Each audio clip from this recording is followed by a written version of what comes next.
KSL Brightside with Ethan Miller. Do they not have enough of us recorded already? They could just do this in AI. And Alex Keary. We're not even real. This entire show is just a hologram.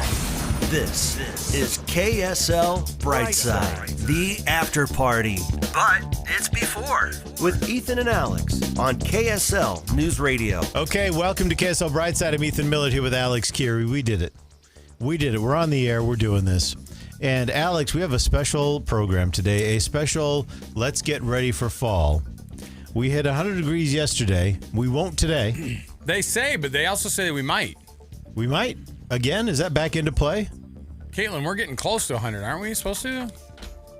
Well, listen, this is what I want to talk about. There's a heat advisory. Yeah, the national, or at the NOAA, which is the National Atmospheric and or National Oceanic Atmospheric. Yeah, that's right. Yeah. They have rolled out their seasonal precipitation outlook for September through September, October, November. Yeah, I and saw they're this. saying that Utah should expect above average precipitation for September, October, November. Nice. Does that mean it'll bring in a lot of early snow? I don't know. It's a little early for snow. Well, not just that. Okay.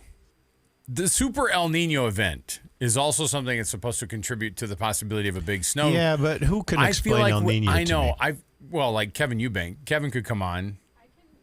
Hold on, we got to hear you. Sorry, I forgot I had a mic. I can ask someone to come on if you want. That's what I'm saying. I want to know what a Super El Nino does.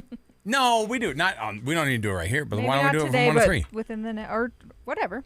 It doesn't matter. We have meteorologists. We have experts in the People business. are standing by, Ethan, and you're like, we have no one to help us out with this. We literally have have at employ least people 3. to do this. Yes. I want to know how they quantify El Nino versus Super El Nino. Well, El Nino, I think it's really, oh man, you know what? I'm opening up a burrito shop. One is going to be called El Nino, like you can get an El Nino, but you can get a Super El Nino. A Super El Nino? Yeah, and it's just a little bit spicier, you know?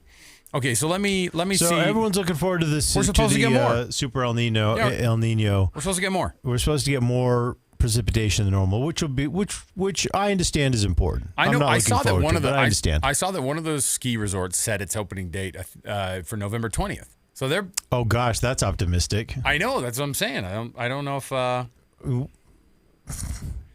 To get in to open a resort before Thanksgiving, that's fairly rare now. But that's kind of a. You think that's a manifesting thing? They're like, well, obviously it's a manifesting thing. Manifestation They don't know any better than I do. So obviously it's manifesting. But listen, we'll get someone on to talk about the El Nino and what the difference is between an El Nino and a Super El Nino. But I did want to point to something interesting that took place here in the state of Utah, down near one of the burn scars down in central Utah, and that is a land spout. We've got a photo of this. This was sent into the newsroom. It will open. Okay. Stand by. Stand by. Everybody stand by. I have a tiny bit of an explainer here by Copilot, if you'll indulge. Sure. Sorry, it made me sign in. What's the difference between El Nino and Super El Nino? Okay.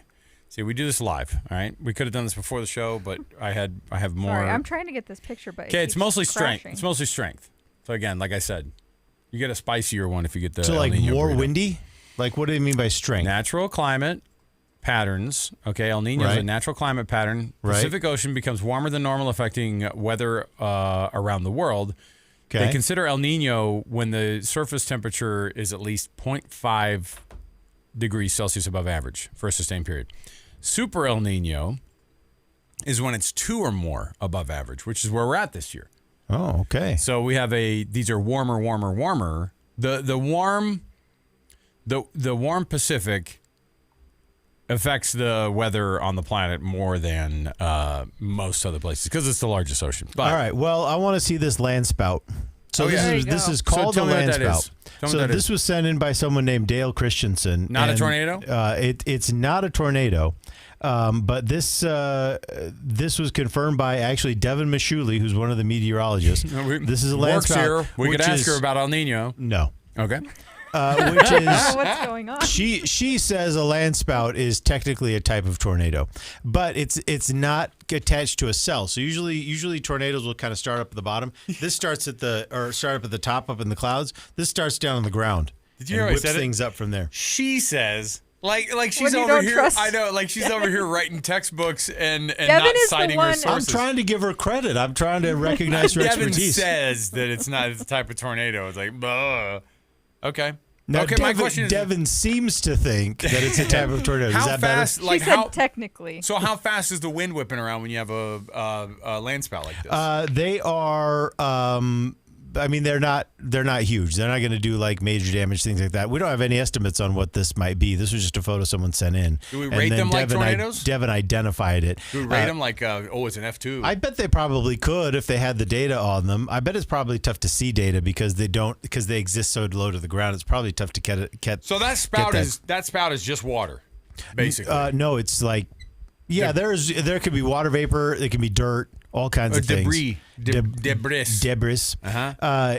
So according to the tipster, it was on the ground 7 to 8 minutes just east of Kanash. Sorry, I always love the word Kanash. It's very funny.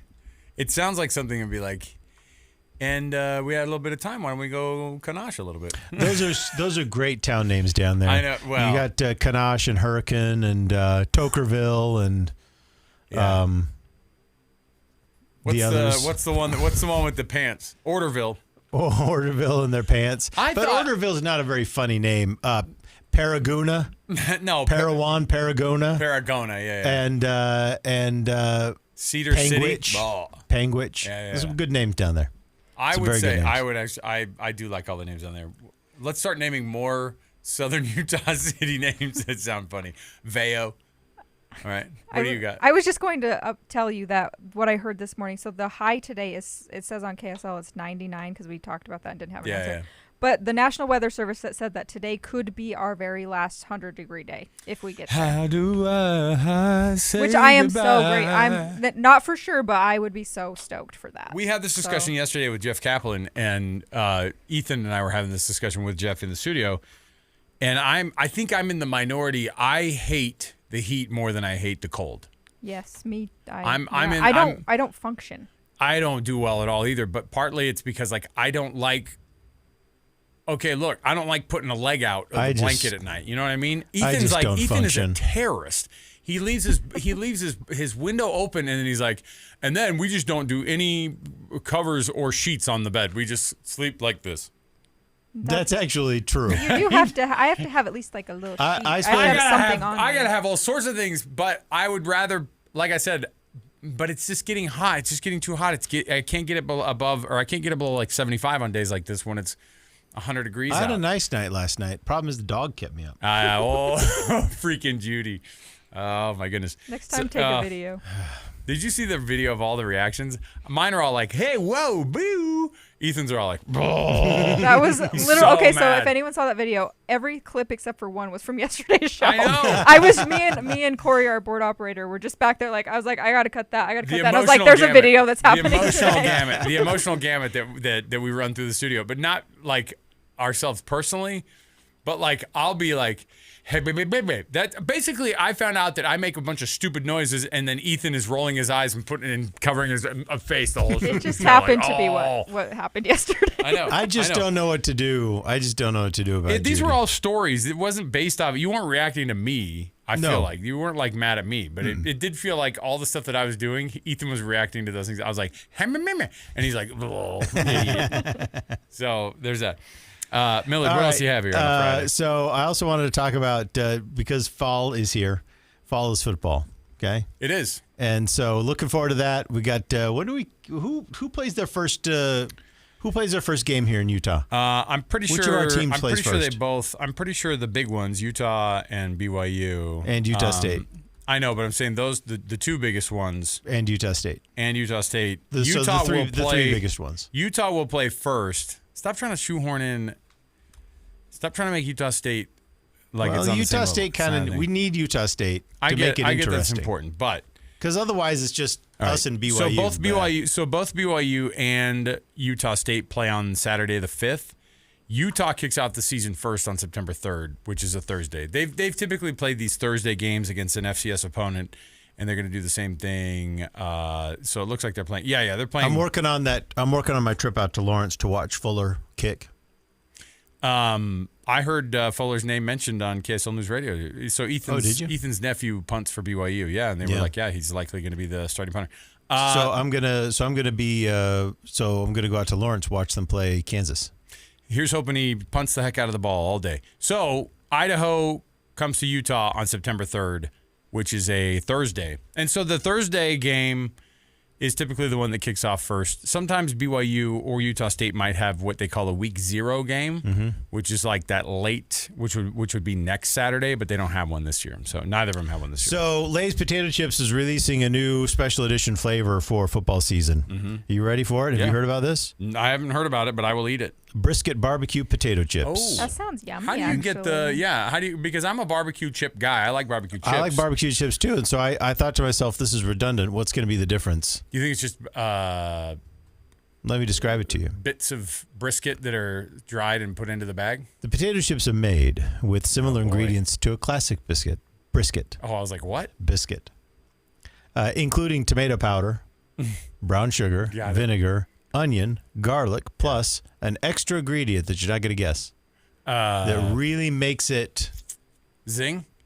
Worcestershire sauce. Not zing is the wrong thing. Really makes it meaty. Worcestershire sauce. No. Beef tallow? Beef fat.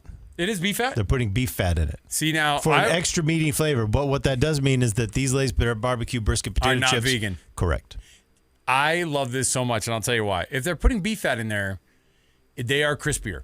They will taste crispy. I mean, if they're that's not true. Are they frying it in it?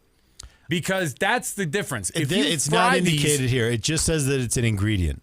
So they mix beef fat into the. All right, look, I'll try it. I'll have it. I bet it's not fried in beef fat. I bet it's not. No, because that's expensive. I think that tallow would be an expensive thing. Well, we don't have very many cows right now. This is the whole thing. This is the whole thing. But what we do have of all the cows that we give up, we have a bunch of fat laying around still. You know what we do have, though? We still have lots of Idahoans. Not as many cows as we used to. We have record numbers of Idahoans who can dig up these potatoes and get them to us. So. Oh, I was like, what? We're not putting them in the bags, are we? No. But we put their. We'll render their fat. We put their. Russets. Yeah. Is that what the potato is that they use? Some shoppers have already spotted bags at Target and Kroger. I haven't looked for them yet because I only found out about it this morning and haven't had a chance to. But, I'm interested. It piques my interest that they put beef fat in it. And me too. I'm really interested. See, and a lot of it took us, and I guarantee this happened with you. You lived in Eastern Europe for a long time, and guess what? Like other places in the world, they get wild. Beef fat is in every baked item you could imagine. And so rendered beef fat is in everything. And so I would always remember like having like pastries in Argentina. You'd eat a pastry in Argentina. By the way, they're silly with beef down there, right? Yeah. They've got all the beef. You can't swing a stick without hitting a cow. Actually, people do swing sticks and hit cows. It's a profession, and that's how they kill them. It's called cow sticker. No, but I remember you would eat these pastries, and there was like a little bit of a roast beef flavor. No, it's like it was beefy though. It was beefy though. So there was a restaurant next to Squatters downtown called Fuggles, and they used to have a lamb sandwich. Did you see her face? Nobody ever does. I keep the camera up. And they used to have a lamb sandwich, and what they did is it was made. They had bits of lamb in the dough, and then they would brush it. With fat, with the fat. That is as European as you can get. Like it was tasty. Unky Ben by the way, it was not lamb. It was 100% old sheep. It was mutton. Gross. It's gray. Unky Ben says those potato chips can't be worse than the Japanese egg salad sandwich Pringles. Listen. Real? Oh, there they are. Unky Ben is a strong hookup for weird Japanese snacks because he goes over there. Definitely try married a Japanese woman, and they are. Yeah, he's married to a Japanese woman. They are addicted to finding the craziest Japanese snacks. Which, by the way, great. Oh well, we've tasted all the Kit Kat flavors, courtesy of Unky Ben. We've tasted so many Japanese snacks, and if you go down the road of saying we should try blah blah blah, Unky Ben will be here with some egg salad sandwich Pringles. He will be here with some weird things. Alex, is your hat? I was admiring your hat. Yes. Is that D for Disneyland? Yeah, it is. No. Dave Starts. Go Darts. Well, that's Davis High School? Yeah, it's football. It's a football Friday. Do you think they styled it because Davis County families love Disneyland? Do you think that's why they styled it like that? They call it the Old English D. And the Davis High School's been around since a lot longer than Disneyland. So they have. This is one thing Disney can't put its hooks into. Is that Old English D's been around? 1914. If you're gonna look up when Davis High School was. 1914. 1914. Yeah, it's the third oldest high school in the state of Utah. Is it really? Yeah. Your alma mater, number 1, number 2, East, and then Davis. Mm-hmm. Wow, that's actually amazing. Mm-hmm. So they can't get their hooks in. They have this Old English D, and also a sign of the times that they were established in 1914. Their school colors are brown and yellow, not brown and gold. They'll say gold, but it's yellow, brown and yellow. And they haven't changed them. And they have not Which changed I respect. them. Good for them. Nobody knows what a dart is. My still, junior high colors were blue and mustard yellow. I hated it. Yeah, the mustard yellow is a choice for sure on a lot of these things. But what were you going to ask about it, though? I was just noticing it. I thought it was a D for Disneyland. No. All right, next up on the program today, Amazon is set to expand drone delivery of lightweight packages to 500 U.S. cities, not a one of them in Utah. You guys, and this is serious, okay? Boise, Idaho is getting Amazon drone delivery before Salt Lake does, which is crazy to me. It's just crazy to me. And I was trying to think of why that might be the case, because obviously Salt Lake is a much bigger and better place than Boise. I think so. But also number 2, and I thought about this. I thought, you know what, maybe it is. To put better in too. Well, because I thought, you know why it might be going to Boise first? Yeah, why? Maybe Boise infrastructure is just worse. Maybe it's harder to deliver things there. Maybe the roads are worse, and it's just a worse place to operate. So they are going to the skies early. Whereas here in Salt Lake, it's still relatively easy to get around and things like that. That's what I'm thinking. Well, there might be some. My guess is it's going to Boise first because Boise is a worse place to try and deliver things. But also just a worse place. And so they're like, well, forget it. We're just going to do the drones. We don't want to deal with Boise's infrastructure anymore. That's my guess. I don't know if that's the case or not. There could have been some local laws that they've had to hurdle that maybe were a little bit easier to get by in Idaho. Really? Yeah. Local laws we let the data centers just beat us to death, and then if a drone shows up and then we go, hold on a minute. Look, all we need is just someone call Amazon and say we'll give them $3 billion worth of tax incentives if they never have to pay taxes again if they bring their drone delivery. Do we really want this though? Yeah. I do. I'll tell you why I want it.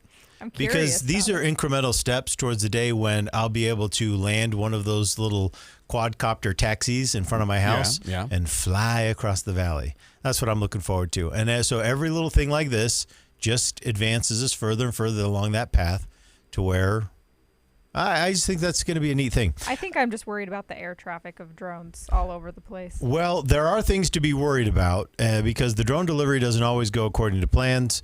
We've got video here of an Amazon drone delivering a package in Texas. Oh yeah, I love this. And Caitlin's going to play it for us. But basically, this package in Texas. Have you got it? Yeah, all right, here it is. Here's the drone blonk right into the hot tub. I love this video so much. So they got a swimming pool with one of those attached hot tubs. It just drops it right into the hot tub. Here's my thing, though. If it was pool equipment, not equipment, but if it was like pool toys, great. Amazing delivery. If it's, some clothing, it all goes back, right? First of all, look how I do want to admire the size of the drone. And that package that it dropped, the package that it dropped is not insignificant. Like it's not a small package. It's a large package. That is a huge drone. And I'm trying to figure out how disappointed I would be if I'm a homeowner. Obviously, if it's got some electronics in it, you've got yourself a ruined package. Here's the thing, though. Like, if that package dropped onto the cement next to the pool, depending on what's in it, that thing's broken, right? That's a far drop. They've got to figure out how to have a better drop. Or were they like, there's a pool, drop it in the pool. It'll float. A little parachute even. So do they not deliver eggs? Is this a thing where... No, they do. Those are eggs, and that's why they landed in the pool, and they are 100% safe. That's why they chose the pool. I wonder if there's a follow-up with what... Because they thought to themselves, where are we going to drop this? Where'd they say it was? In Texas? Is that what it was? Yeah, it was in Texas. Richmond? I think is what I just read. Let's see here. Bunky Ben says, the drone will pick up Ethan and drop him in the KSL hot tub, which was formerly the helipad. This is true. I think it's hard to get an FAA clearance with the international airport nearby. Oh, maybe that's it. Maybe it's just our awesome airport, and Boise has a crappy little airport. That could be true. And so it's easier for them to operate in Boise than it is in Salt Lake. I think so. Basically, what we're settling on is that Boise is getting Amazon drone delivery before Salt Lake because Boise is a manifestly worse place. Okay. I think that's what we're kind of settling on here. I do think that this is one of the. I do think this is one of those things that if you're concerned about how the future of delivery works at your house, like think about how far we've come. What does the average delivery look like on for your groceries or for Amazon? We really don't. We don't get as much delivered as many people do. We don't get any groceries delivered. Amazon, well, groceries, different story. I've never done that. Amazon could be here within 3 hours. Yeah, so they have the 3 hour situation. So I would say too, like the vast majority of the deliveries of Amazon to our house, which is a at least weekly event, we get packages at the house. If not, this is a week where there are 3 or 4 days I think we had to have stuff because of school, right? Yeah. Or you order the things and then they kind of trickle in. A couple of them trickle in. Yeah. It's the back of a car and a guy who's basically like, a for hire gun. It's like an Uber driver essentially. Yeah. Right? It's their personal car. They're rolling up. It's 5 a.m. They go up. They take the picture on your front porch. I get the Ring doorbell thing later. Like, oh, there's somebody at your front door, and you look. I'm amazed how many times I fool myself too. Where I'm like, do we have an intruder at the front door? And it's just a vest. It's just all it is I can see in the camera is a lit up vest that's approaching the door. So they're doing a better job of this now. Yeah. But for a long time, delivery drivers were driving all kinds of random cars and vehicles. Now they're more consistent. At least in my neighborhood, they're more consistently Amazon vehicles. But did you ever have that experience where you had someone pull up and you're like, this person's here to steal a package, but actually they're here to deliver a package? Right. It was really weird. Yeah. I also had an experience. This is when we were living in Midvale, but for a little while, for a year or two, we had the milk drop off. The Winder? The Winder. Yeah. Dairy. And it was on the back porch. And they'd come in the middle of the night. And at one point, we got moved around in the delivery schedule. And so they were delivering kind of late at night. And so I'm in the basement. My bedroom's in the basement. And I hear someone run down the driveway. Like clear as day, run down the driveway. And so I'm up, right? I'm up. And it was the milk delivery. And it took me forever to figure out what was going on. And then I thought, could it be? And it was the guy delivering the milk. It's just they'd moved it. And so he ran because it was on our back porch in the backyard. And so he'd go into the backyard. But when he's doing it at 3 a.m, I don't know. That's creepy, man. When he does it at 11, I notice it. And anyway, I just remember that. That was kind of a minor emergency in our house. But all right, I will say this, and that is that Walmart has us up next for drone delivery. So Amazon does not have us up next for drone delivery. It's going to Boise, but Walmart has us. So you said you don't do the grocery. No, I don't. Why not? Because I'm convinced that grocery stores use the delivery service to pawn off their bruised apples and dented cans. Listen, buying produce is that's a crapshoot for sure. I've had that happen before where we've had things we had done like grocery store pickup. I don't do like. And sometimes the substitutions are weird. They're like, "You want us to substitute?" We're like, "Sure." We didn't have cinnamon, so we got you this pound of brown sugar. Well, the rule is because I do grocery pickup almost every week because it's the only way I'll stay on budget and the only way I'll get it done. See, I do, and again, that's it's actually a really, really good strategy because you can just hit the buttons and then you don't walk through a store. Waste time walking through the store on top of the fact that when you're in the store, you go, ooh, I kind of like that. Yeah, and you waste money. That's part of it. But I typically don't allow substitutions unless I can pick a very specific one because I don't like that. That's happened to me. And the produce, I haven't had too bad of an experience. I shop at Smith's most of the time. Yeah. It's just but it's hit or miss. So I had a thing where they substituted a Cheez-It. I got the Cheez-Its. You know the Cheez-Its I like? Yeah. You know which ones, though? Toasty. The ones that they burn a little bit. The ones that there's a flavor of Cheez-It that's just it's toasty. All they do is put it in the oven longer. They're so good. Burn edges, amazing. They substituted it one time. They're like, oh, I know what you want because we don't have the toasty ones. First of all, it says it's on there. It says it's in the inventory, and I get that sometimes it's not the case. But fine, regardless. But I'm not there to approve it because I do it a lot of times like at midnight, and it'll be there at 8 a.m. So I'm not approving substitutions at 4 a.m. when the guy puts the order together or whatever it is. And so I don't approve the substitution. They just send it. Yeah. And so you can put on there, don't do it. don't put any substitutions in there, which is what Caitlin does. I kind of like the roll of the dice. This one didn't pay off very well. So you like to get, they don't have your crackers, instead they get you the reduced fat, low sodium one? No, it wasn't that. They gave us buffalo flavor. And I was like, I definitely didn't want this thing dusted with fake buffalo and the buffalo flavoring. So they're all, you wanted toasty? I got buffalo for you. It also had flames on. They had flames on the box. So I thought it was the same. It looked the same to me. That's probably what they're like, Joe has substituted the buffalo for you. Approve? And then I'm like, I'm asleep. And they're like, we'll send it anyway. Anyway, you want some bruised bananas? Here you go. Does this mean that you will not sign up for the Walmart drone delivery for groceries? Oh, most certainly. Oh, for groceries. I actually don't really buy groceries at Walmart. It depends on where I'm at, but I'm more of a Smith. I will do it at the beginning because I want there to be a version of a flex. When the drone shows up to our house and then people are like, wow, and then I'm like, keep it coming down. I'll act like I'll get my phone out and act like I'm guiding it. I'll be like this. It's like, and I'm like this. No, down a little bit lower. And then when they drop the full thing and it just cracks everywhere, it just breaks all over the sidewalk. I have a drone. I could just try to hook something to it. You get one of your tiny drones, and what would you be able to deliver with it? I don't know. Haven't tried. One Cheez-It. That's what it would be. So I'll tell you, I'm not going to do the drone delivery. We have a grocery store that is like a block and a half away. It's a half a mile. That you're throwing your money away. It's 0.5 miles. I know that you're throwing your money at. How am I throwing my money away? Because you show up there. First of all, you have. Okay, what am I going to do? It's a Smith's. Here's what you're going to do. It's not like it's the closest store. I got no choice. It's Tiffany's. It's Smith's. No, it's not that. I'm saying you're wasting your money because of two things. You are going there and buying things that you didn't have planned to buy. Okay, first of all. Second of all, have some higher self-esteem. You're worth more than that, buddy. Come on. You know what your hourly rate is.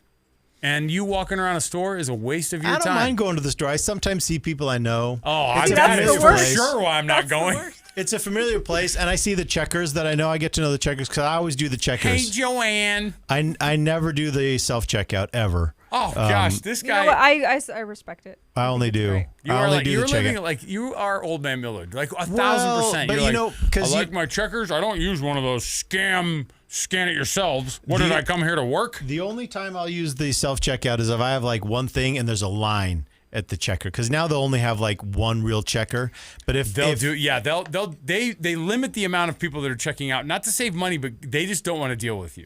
Well, they're trying to save money, and this is why I like going to the checkers, because that's a real job. And I do enjoy somebody putting my groceries in a bag too. Still. Yeah, true.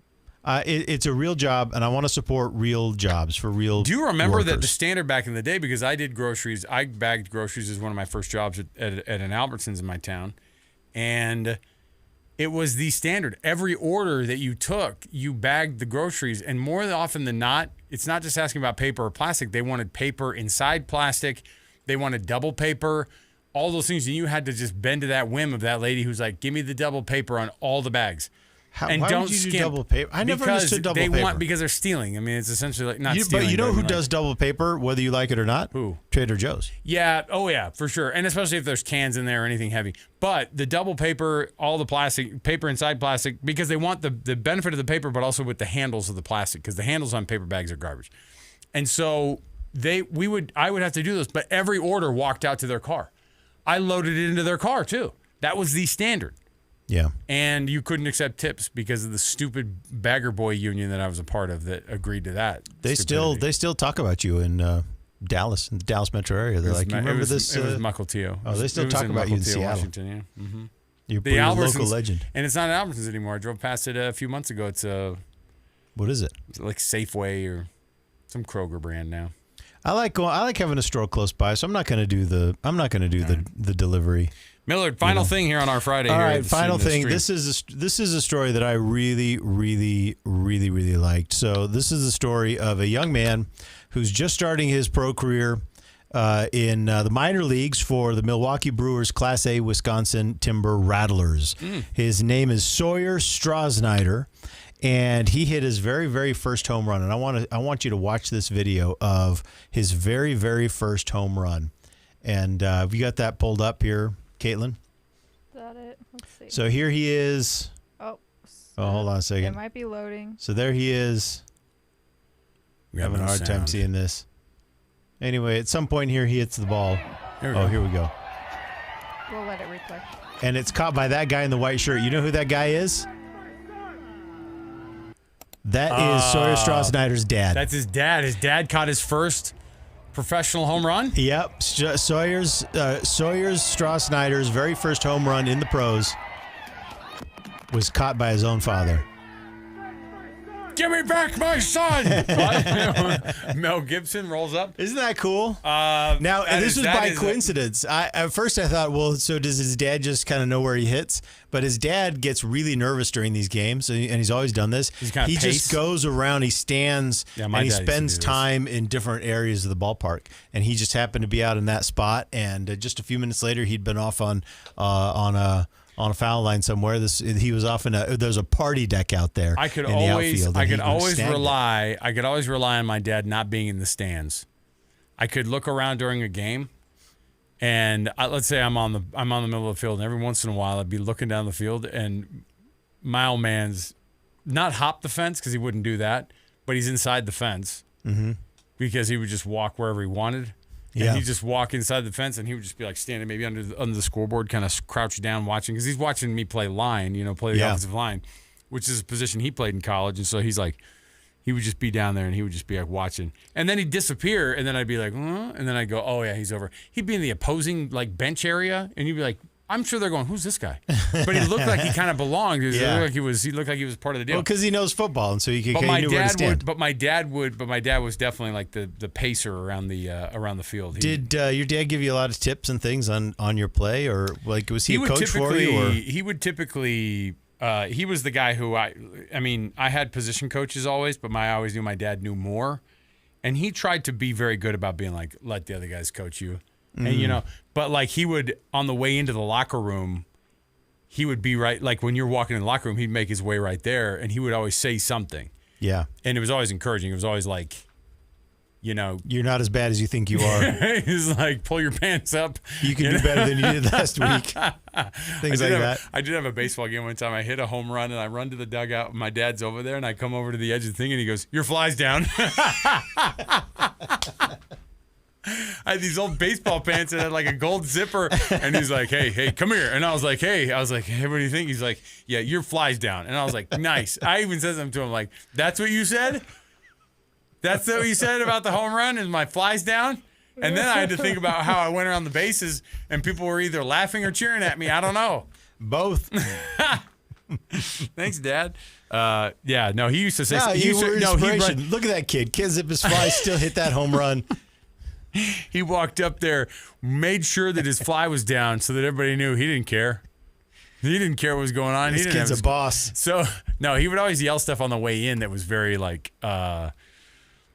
he would say something, very much like, keep doing X or whatever. Yeah. It was always keep playing football. Hey, you hit that guy. Keep hitting him. Hey, you got that one guy in front of you, and you got the rest of the game where you got that one guy in front of you. Keep hitting the same guy.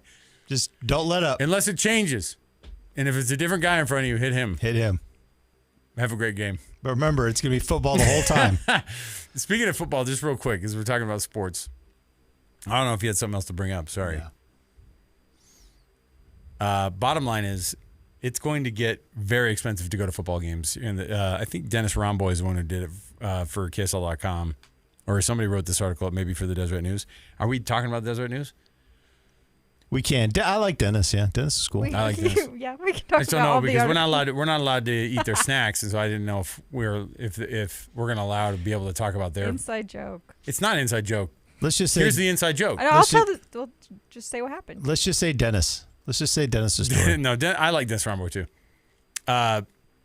No, we got an email yesterday that was HR wide in our company. It was like, hey, stop eating the snacks off of other floors. Now let me interpret it for you. Okay. Everybody else in this building is one KSL. Sorry. I couldn't get it all the way out. Everybody else in this building is one KSL. Yeah. All right? The Deseret News is not a KSL company. So when they say other people have snacks on their floor, don't go eat them. HR says don't go eat their snacks. They're talking about the Deseret News complaining about people eating their snacks, which in years past, that was a move I think that we used to do. On the weekends, we would go up there and be like, woo, because they had a pool table and they had snacks. We're like, this place is amazing. And then they told us to stop doing it. Every year there's an email that says, stop eating the Deseret News snacks. They didn't specify which floor. I know, they just but said I think stop we going all- to other it seemed- companies. We all did the math. I haven't But been up there, but it seems I like wanna everyone give you knew guys, what they were talking no, I about. want I to don't give think you guys they're some saying, insight as to why. don't go to the accountant's Ide Bailey and eat their snacks either. Okay, but we don't. Our card doesn't work up there. The D News has a very luxurious kitchen with a lot of snacks. Yes, it and is we nice. don't have. We have we luckily Yeah. have an HR snack cart that comes Yeah, around every yeah. day, and we have some snacks that Right. our boss tries to stock up thanks to me because I created that shelf. By the way, HR keeps us in string cheese. That's Yeah. what I'm saying is like Which I'm super our people grateful have gotten for. snacks. Our people have gotten snacks, and guess what? Our snacks are better than their nice, luxurious snacks. You know they why? have an air fryer. They're mobile. Our snacks are mobile. They're coming around, and so you can say what you want about with our snack situation. It's gotten way better. I'm not impressed by the air fryer. Well, okay, they have an air Who's gonna fryer. use it? Last time I was up there, I don't go up there very often. They have So you're gonna Costco take- muffins. They have two Okay. huge fridges. Okay, They have freezer meals. You're gonna put the Costco muffin into the air fryer. No, I'm just I'm not telling you they impressed- have resources. I'm not impressed with the air fryer because, like, when HR comes around, they're like, "Hey, man, you guys want some string cheese? I'll hook you up." Then he's like, "Yeah, eat the string cheese." Imagine going upstairs and they're like, "Hey, you want a snack? Yeah, okay, that's the oven right there." No, it's not. Go But make they it. have Go make it. grabbable snacks. They have fruit. They have fresh fruit. This is when I was up there like months ago. I'm not the one Okay. still in the snacks because I know I'm not supposed to. I've never been up there. I've only heard. I've We only have heard stories. a fridge and a soda machine. Yeah, we don't look. We have And we have our things. shelf of We snacks. have things. So Also, I don't like going up to the fourth floor generally anyway. this is a first It's a world lot of problem, by the stairs. way. It's a lot of stairs. No, I don't. I wouldn't walk up the stairs anyway. I'm just saying you go in there and then you get a vibe. And like you get scared and you leave. you don't belong there. You feel like you don't belong there, and they make sure you feel that way. So Well, back to you, No, it's just you're not supposed to. Caitlin. Don't apologize for these people. They don't employ us. Don't apologize for It's these your people, own Caitlin. guilt, Alex. It's No, your own guilt. I want you to know that I've thought about going up there and getting snacks when we haven't been stocked up. We're Have out of I? snacks. No, I just go home. Hit up the Deseret News. Anyway, Dennis's story is great. It's really expensive to go to college football games. Back to you guys. Well, let's talk about that more yeah. later because we're out of So time. I've noticed this. So let me tell you something. So I've been trying to figure this out for Lawrence, Kansas, and You keep talking about Lawrence, Kansas. It's KU. It's you're gonna go see the Jayhawks and BYU in play Lawrence, one another. Kansas. Yes, it's in Lawrence. well, I keep talking about Lawrence, Kansas because there is a certain amount of planning and Because coordination. there's not that's an going into this. international airport there in No, Lawrence, there's right? not. I mean, you can't just say I want to go to KU and then you're there. You have to find a place to stay and a place to park in a city called Annoying. Lawrence. Yeah. And so I'm like, well, let's find a place that's close to the campus, and there is a place close to campus. And you want to know how much it is? Oh, $300 a night. It's more than that. Oh, it's got to For be. that- You know why? for Because that BYU weekend. fans. Because BYU For that fans. weekend. Yes. And I mean, I was shocked. And it's a Marriott property. It's Oh, a Marriott yeah. property. Yeah, yeah. And that's your points, right? Yeah, no, I Those don't are your have. people. I don't have any Marriott okay. points. I'm just saying that people from Utah love staying at Marriott Right. because it's kind of like home base, And so it's been awkward, man. It's been awkward trying to get that Trying planned to out. find a thing. So Stay in a different city and then just drive in. and which I was is what most people do. I have a few friends that live there in Lawrence, and You do? and I do, and Said no so one I ever. said, so where do you park? And they said in the neighborhoods, and I'm looking forward to this trip, but in some ways I'm looking forward to it less and less and less and less. Yeah. No, there's always going to be a complication, and we're doing the same thing. We're taking a trip with the boys down to watch some college football game or a college football game down in Texas in about a month, and it's expensive and it's a lot of to do, and we're crossing our fingers it's going to be worth it. So, Yeah. there you go. Back to you. right. All right, Millard. It's a Friday. What do we have going on downstairs? We got a show from 1 to We 3. got movies that stink. We got the 3 things, and then of course we're going to do first world problems. Oh, that's So- right. It's a Friday first world problem. You can join in by just texting your first world problem to 57500, and we will read those, of course, because we like to have you guys participate in the show. We feel like you guys are smarter than we are, and we know that's true. But the 3 things right off the top. We're going to talk a little bit about what this first week of banning the phones here in the state of Utah has looked like in schools, or whether or not the ban is actually a thing or not. We'll come back with that and much more. So for Ethan, for Caitlin, I'm Alex. We'll see you downstairs, everybody.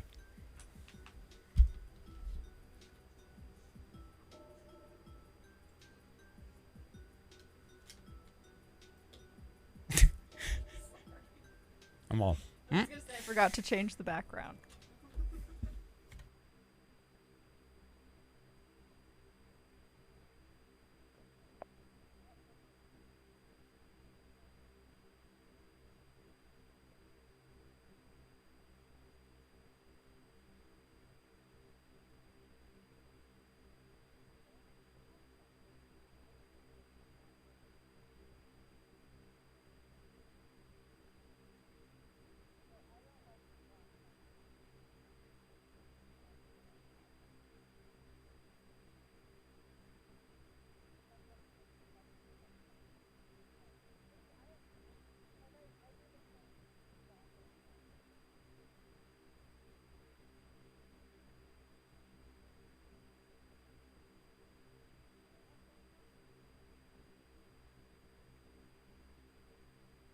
Drink.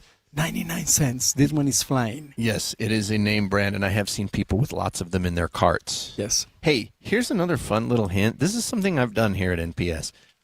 When we needed to come up with a drink for a big family get-together, we just came here and found which juice you had on sale and grabbed sodas for almost nothing, mixed it together, and everybody was like, what is this drink? So it is fancy. so good. It was, and people had no idea. I said, yeah, we spent lots and lots of money on this because only the best for you. They never knew. It was the best. They just didn't know that I didn't have to pay crazy prices for it. Yeah. NPS, they've got 4 locations, and they'll take care of you at every single one of them. You'll find great deals at every single one of them. And these prices, by the way, that Igor mentioned are good at all the locations. Come down here to Salt Lake City at 1600 South Empire Road. Go in Davis County to Layton's store, 1150 North Main Street, or in Orem at 475 North State. Thanks for having us, Igor. Well, thank you so much for being here. You guys are awesome. We love it here. What's up, everybody? I'm Mike Wilson with Any Hour Services, and if you have a drain that's clogged or backed up, after you've tried the plungers and products, the next step usually involves some kind of drain snake or cabling equipment. You see, sometimes the blockage is far enough down the line that you need special equipment that most homeowners just don't have. That's where the Drains Department at Any Hour Services can help. A drain snake can clear most blockages and get the water flowing again, and clearing blocked drains is what our Drains Department does day in and day out. So if you're a homeowner with a drain line that's clogged or backed up and you'd like one of our drain technicians to come and snake the line for you, it's only $29. Yep, you heard that right. Any Hour Services will snake any drain line with normal access for only $29. Sinks, showers, tubs, toilets, floor drains, laundry drains, even that sewer main line that connects to the city. We'll snake any line for just $29. For help with your drain issues, call Any Hour Services at 801-443-7700. You can Google Any Hour Services. You can even schedule online at anyhourservices.com. No one helps more homeowners than Any Hour Services. This is Dylan Gunther of the Utah Mammoth, and I drive a BMW. Performance matters to me, on the ice and on the road. That confidence lets me focus on what matters most, performance. That's why I trust BMW Utah for everything, from service to tires. They've always got my back. Between scoring goals and scoring the perfect ride, it's a tough call, but scoring is what I do. And the win? Driving a BMW from BMW Utah. When I came to Utah, everyone talked about the greatest snow on earth. But during the 2002 Olympics, the world saw something else. This place also has the best ice on earth. Since moving here, I've done my best to own that ice and live up to that standard. It's about preparation, precision, and trusting what's beneath you every single day. That same mindset is why I chose BMW Utah, because great performance doesn't happen by accident. It's built, maintained, and earned. And I'm proud to work with a local dealer that represents Utah at that same elite level. Proud to be a Utahn, proud to support BMW Utah, drive elevated. This is the story of the one. As a maintenance engineer at a beverage manufacturing plant, he starts his day knowing every line is ready to run because Grainger delivers the industrial-grade products he needs to keep mixers, conveyors, and packaging equipment moving. With Grainger's vast selection of bearings, belts, and motors, he keeps operations running smoothly, so nothing grinds to a halt. Call 1-800-GRAINGER, click Grainger.com, or just stop by. Grainger, for the ones who get it done. Tired of hearing scary radio ads about the IRS? Tax Relief Advocates is different. TRA is here to tell you that if you owe money to the IRS, whether it's $5,000 or $500,000, we have a solution. TRA can eliminate or reduce what you owe to the IRS with zero risk to you. We have over 1,000 5-star reviews on Google and an A+ with a BBB. End your tax nightmare today by visiting TRA.com or call 800-583-6681. That's 800-583-6681. The Movie Show. You know what keeps going through my head? Where's my sandwich? On KSL News Radio. Segment of the movie show. It's rapid fire. We've got several other things that came to theaters and a couple of things to streaming that we didn't get a chance to watch. But I did get a chance to see Mouse. So let me just tell you a little bit about Mouse really quick. Mouse is it's the movie we were talking about with Virginia Pierce, the local movie that filmed locally, but it has its world premiere here outside of a festival, the world premiere here in Utah tonight at the Broadway downtown. And what this is it's kind of a it's kind of a thriller, but it's tough for me to describe specifically. What you've got is you've got a girl and her boyfriend, and they're con artists.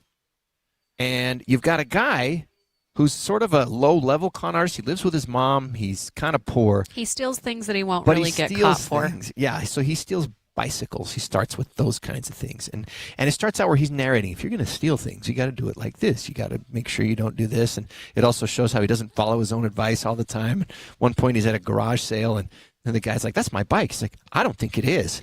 And he's like, "It is. In fact, that's my seat on this other bike. You just took these bikes and swapped the parts." He's like, "I think you're wrong, sir." So he's not great at it, but he's also managed to start a correspondence via letters through a sort of a pen pal program with what seems like a nice girl, and they're writing each other back and forth. Well, it turns out the girl he's writing is a con artist herself. She's with her boyfriend. They're in a bit of hot water, and so they are like, he's sending pictures of houses that he doesn't own but telling him it's his. So they think they've got a fish on the hook. Oh. And what they don't know is that they've caught a minnow. They think it's a big giant trout. And so then what's going to happen when all of it starts to come together? Now, that's what I'm saying. At first, it's very slow paced. And it's fun to see, Salt Lake in the background and have some fun. But it finally kicks into gear. And it kicks into gear so fast that my head was almost spinning because I was like, oh, wait a minute. Oh, I wonder and like all the possibilities start hitting, and I was like, okay, what are they going to do? And I really was kind of satisfied with how all of it turned out. And I'm just saying, be patient at the beginning. Because I felt like it paid off. It was a slow burn. And I loved having Salt Lake City be a character. Aww. So you can go see that tonight at the Broadway. Can see it tonight at the Broadway. It's called Mouse, and it's rated R. All right, other movies. One came out, Teenage Sex and Death at Camp Miasma, which I want to say was a film festival movie. Yeah, I didn't see that one. I do know some of the critics in our Critics Association, in our local one, big fans of it, really did like it. It's from the director of I Saw the TV Glow. Yeah, which was a good movie. That might be a barometer. If you saw that and you liked it, maybe you'll like this one. I didn't like that one very much, so I don't know if I would have liked this one. We also have the other movie. This one's probably going to get the most box office dollars this week of the new releases. Insidious Out of the Further. Yeah. What do we know about it? It's a horror film. But it's a PG-13 horror. I don't know that really makes it any better, do you? Well, I'll say this. America in the Morning, the guy we had on our morning show this morning, he gave it 4 out of 5 ghosts. Okay, well, it's the 6th entry in this horror film franchise. So if you haven't seen any of the other Insidious movies, I don't know if this would be one that you just want to jump into. But again, I have only seen number 1, and it wasn't for me. So definitely not in my wheelhouse. But if this is what you like, you do get some people back from the originals, some of your favorite characters, but it is number 6. Oh, I forgot to tell you, B+ for Mouse for me. B+. Sorry, nice. That's a good grade. Okay. We also have on Disney+, it is, actually, I thought this was going to come out of D23. I thought it was related to it. Yeah. Disney World Builders. Tell us really quickly about this. So if you love Disneyland, if you love all the way the Disney's has been made the park and what goes into that, you're going to see people like Bob Iger, James Cameron, Jon Favreau, Kevin Feige. You're going to see how all of these different worlds have been created in each different Disney park all over the world. You're going to see how they made Frozen the ride. You're going to see things, that's in Paris. And so all of these big name people that are very invested into how Disney works, and you see how the movies have shaped the parks. You get to see a little bit of the new Avengers campus and what they're doing in that. And so this was really fun for me. I would definitely watch watch it again because there was so much to look at the first time. It's a B. Disney World Builders on Disney Plus. Now, did you get a chance to watch any of Free Fall: A Reckoning for Boeing on Netflix? I did, and I don't know that I want to go flying for a little bit after this. I used to fly all the time. Now, this is, you get to see exactly what happened to the downfall of Boeing, the company, and like word for word, bolt by bolt, what made these planes fall apart and why. Literally in the air. Literally in the air. So you're going to, I mean, it was very interesting if you're into, I mean, I was hooked from the first time that it started till the minute it stopped, but it was for me because I do travel a lot. I was like, I never want to get on a Boeing plane, but you get to see the people that lost their loved ones. You get to see people that have worked for Boeing, the whistleblowers that came to head. It's everything. I don't think they leave anything out in this documentary. Okay, that is Free Fall: A Reckoning for Boeing. Also on Netflix, the final season, season 5 of Outer Banks. Really quick, related to Outer Banks, they are doing a spin-off series of Outer Banks, a prequel that's coming together as this wraps up its 5-season run. Okay, next week, we got a new Looney Tunes movie. KSL Salt Lake City. From the KSL Common Spirit Health Studios, this is KSL News Radio. Utah's news, traffic, and weather station. 1 o'clock at KSL News Radio. I'm Claire Scott. KSL's top story this hour. And it is breaking news. A shelter in place has been ordered in Taylorsville. This is for those living in the area of 59 South and 3840 West. Police are asking people to stay away due to police activity. We're reaching out for more information and will bring you the very latest. Another arrest has been made in the multi-$1,000 pickpocketing ring that visited Utah. KSL News Radio's Cameron Elliott has the story. This is the third arrest connected to a string of 2024 thefts. They've spanned the width of the United States, with the accused thieves said to have nicked wallets in California, Utah, and Wisconsin. The St. George News says the MO was all the same: take the cash and cards and start spending before the cardholder even knew they were gone. One suspect was already in custody and had been deported, and one is now being extradited to Washington County to face criminal charges. The third suspect remains at large. Our top national story this hour from ABC News: President Trump is threatening economic D-Day on Iran. Here's ABC News White House correspondent Karen Travers. Treasury Secretary Scott Bessent said yesterday that he'll hold a press conference on Monday and reveal the plan of what the president has said will be crushing economic penalties. We also heard from the vice president that this is now a new phase in this fight against Iran. The Treasury Secretary Scott Bessent said yesterday that if they go down this road, that this would indicate they wouldn't have to go back to major military operations. Iran's foreign ministry calling the threat of more sanctions economic terrorism and a crime against humanity. Your money at this moment: the Dow is up 563 points, the S&P is up 40 points. And coming up, isolated thunderstorms. KSL weather is next. KSL News Time 1:02.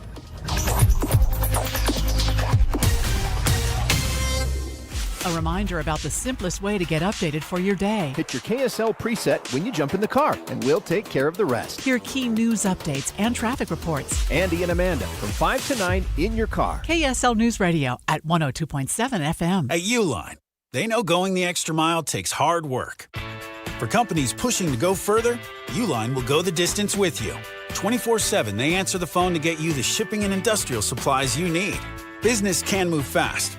Unexpected large orders, adverse weather, new safety guidelines, and changing economic trends. Uline works hard keeping 41,000 items ready to ship, minimizing detours on your way to the extra mile. Visit uline.com. I was called out on a case in the burbs. A pretty little house, nice landscaping.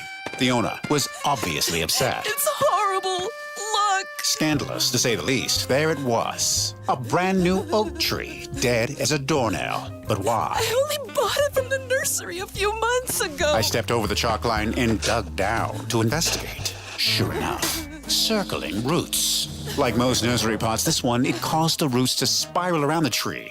It was death by strangulation. You should have bought a super tree, I said. Super tree? Super trees are grown in special air pods to promote superior root development and prevent roots from circling. Super trees grow faster, stronger, and have better foliage, she said. My landscaping will never be the same. I tipped my hat and said, case closed. Visit Super Trees and receive 10% off. Super Trees at the Riverton Nursery, 2767 West, 126 South, or online at supertrees.com. I'm really interested to hear about how your parents talk to you at home, and how do you think they can kind of break through to you? It's just to talk about it. It's just seriously it's going to be awkward at first. But if you keep repeating it over and over again, it's just going to feel natural. Keep going, and soon we'll just be able to talk about it. Talking about mental health with your teens is the power of we in action. Visit intermountainhealth.org/teen mental health.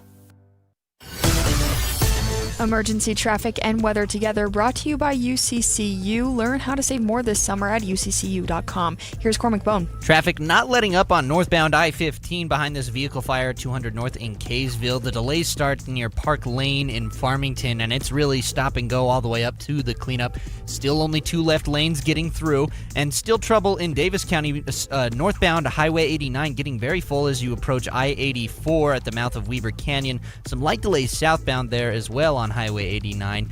And in Salt Lake, northbound I-15, still a little slow as you approach 13th South. UDOT construction alert. Expect nightly lane closures on Mountain View corridor from Riverton to Harriman for paving. Also expect brief overnight intersection closures from Riverton to Bluffdale through August. Cormac Bone in the KSL Traffic Center. Highs near the hundreds today with isolated storm chances this evening and overnight. The storms stick around all weekend, bringing temperatures down to the low 90s. Right now it is 97 and mostly cloudy. I'm Claire Scott from the KSL Common Spirit Health Studios. Listen online at kslnewsradio.com, where Utah's news, traffic, and weather station.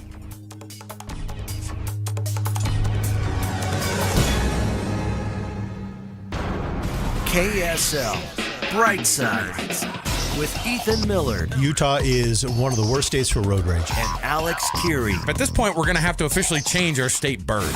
This is KSL Brightside on KSL News Radio. All right, welcome into KSL Brightside. I'm Ethan Millard here with Alex Keary. And boy, what a day. We were starting out kind of crazy today. We got a car fire up on I-15 in Kaysville. We're looking at that on the camera. And then there's a shelter in place out in Taylorsville. We're waiting to hear what that's all about. But you heard about that in the news that they just did just a couple of minutes ago. But they said they got police activity in the area of 5900 South and 3840 West. Please shelter in place and remain out of the area. An update will be posted when the police have cleared. So here's hoping that's not a weird story. What I don't want to have the rest of the day is a bunch of awful breaking news. I know. Well, I mean, if that's what happens, it's what happens. But I'll tell you what, we're off to a weird start today. So we're going to keep our eye on the traffic. We're going to keep our eye on the police action in Taylorsville. But first, though, let's pivot away from that because we don't have a ton on that, and let's go to movies that stink. You'll never get that time back. Or the $50 you spent on theater popcorn. It's time for movies that stink. Oh, the movie show nice enough to stick around. Oh, both Val and Andy. Look at you guys. Well, we both didn't like the same movie. Oh goodness. We agreed for once. Now, I thought that from what I had gathered, Val, when you came in and filled in for Ethan, which Ethan, did you want to say anything to Val this week? I just want to say, Val, thank you for doing that. I sure do. You're so welcome. Yeah, we had a great time. It's nice to know that the studio's in good hands. I remember when I used to be able to fill in on Nightside. Well, a long time ago. Yeah, you. I don't think you helped your cause at all last week with some of the quotes that you had during the program. You chose the path you went down, Andy. I did. It's true. It's true. I will say this, though. Most of the content was just people. It was just Val's complaints about life or people complaining about Val's yard. It was people complaining about me mostly. What? Yeah, No, people calling me out about my yard. No, it was. I was. Wait. I liked. It's a good thing I didn't fill in that. I liked the vulnerability because she brought pictures, and the pictures that were taken of look at this yard were her husband actually being like, hey. look at what's going on with the yard here. And then it turned into Neighbors, and then it turns into the behind the back going to, can you believe Val's yard? So those ended up being a lot from this week.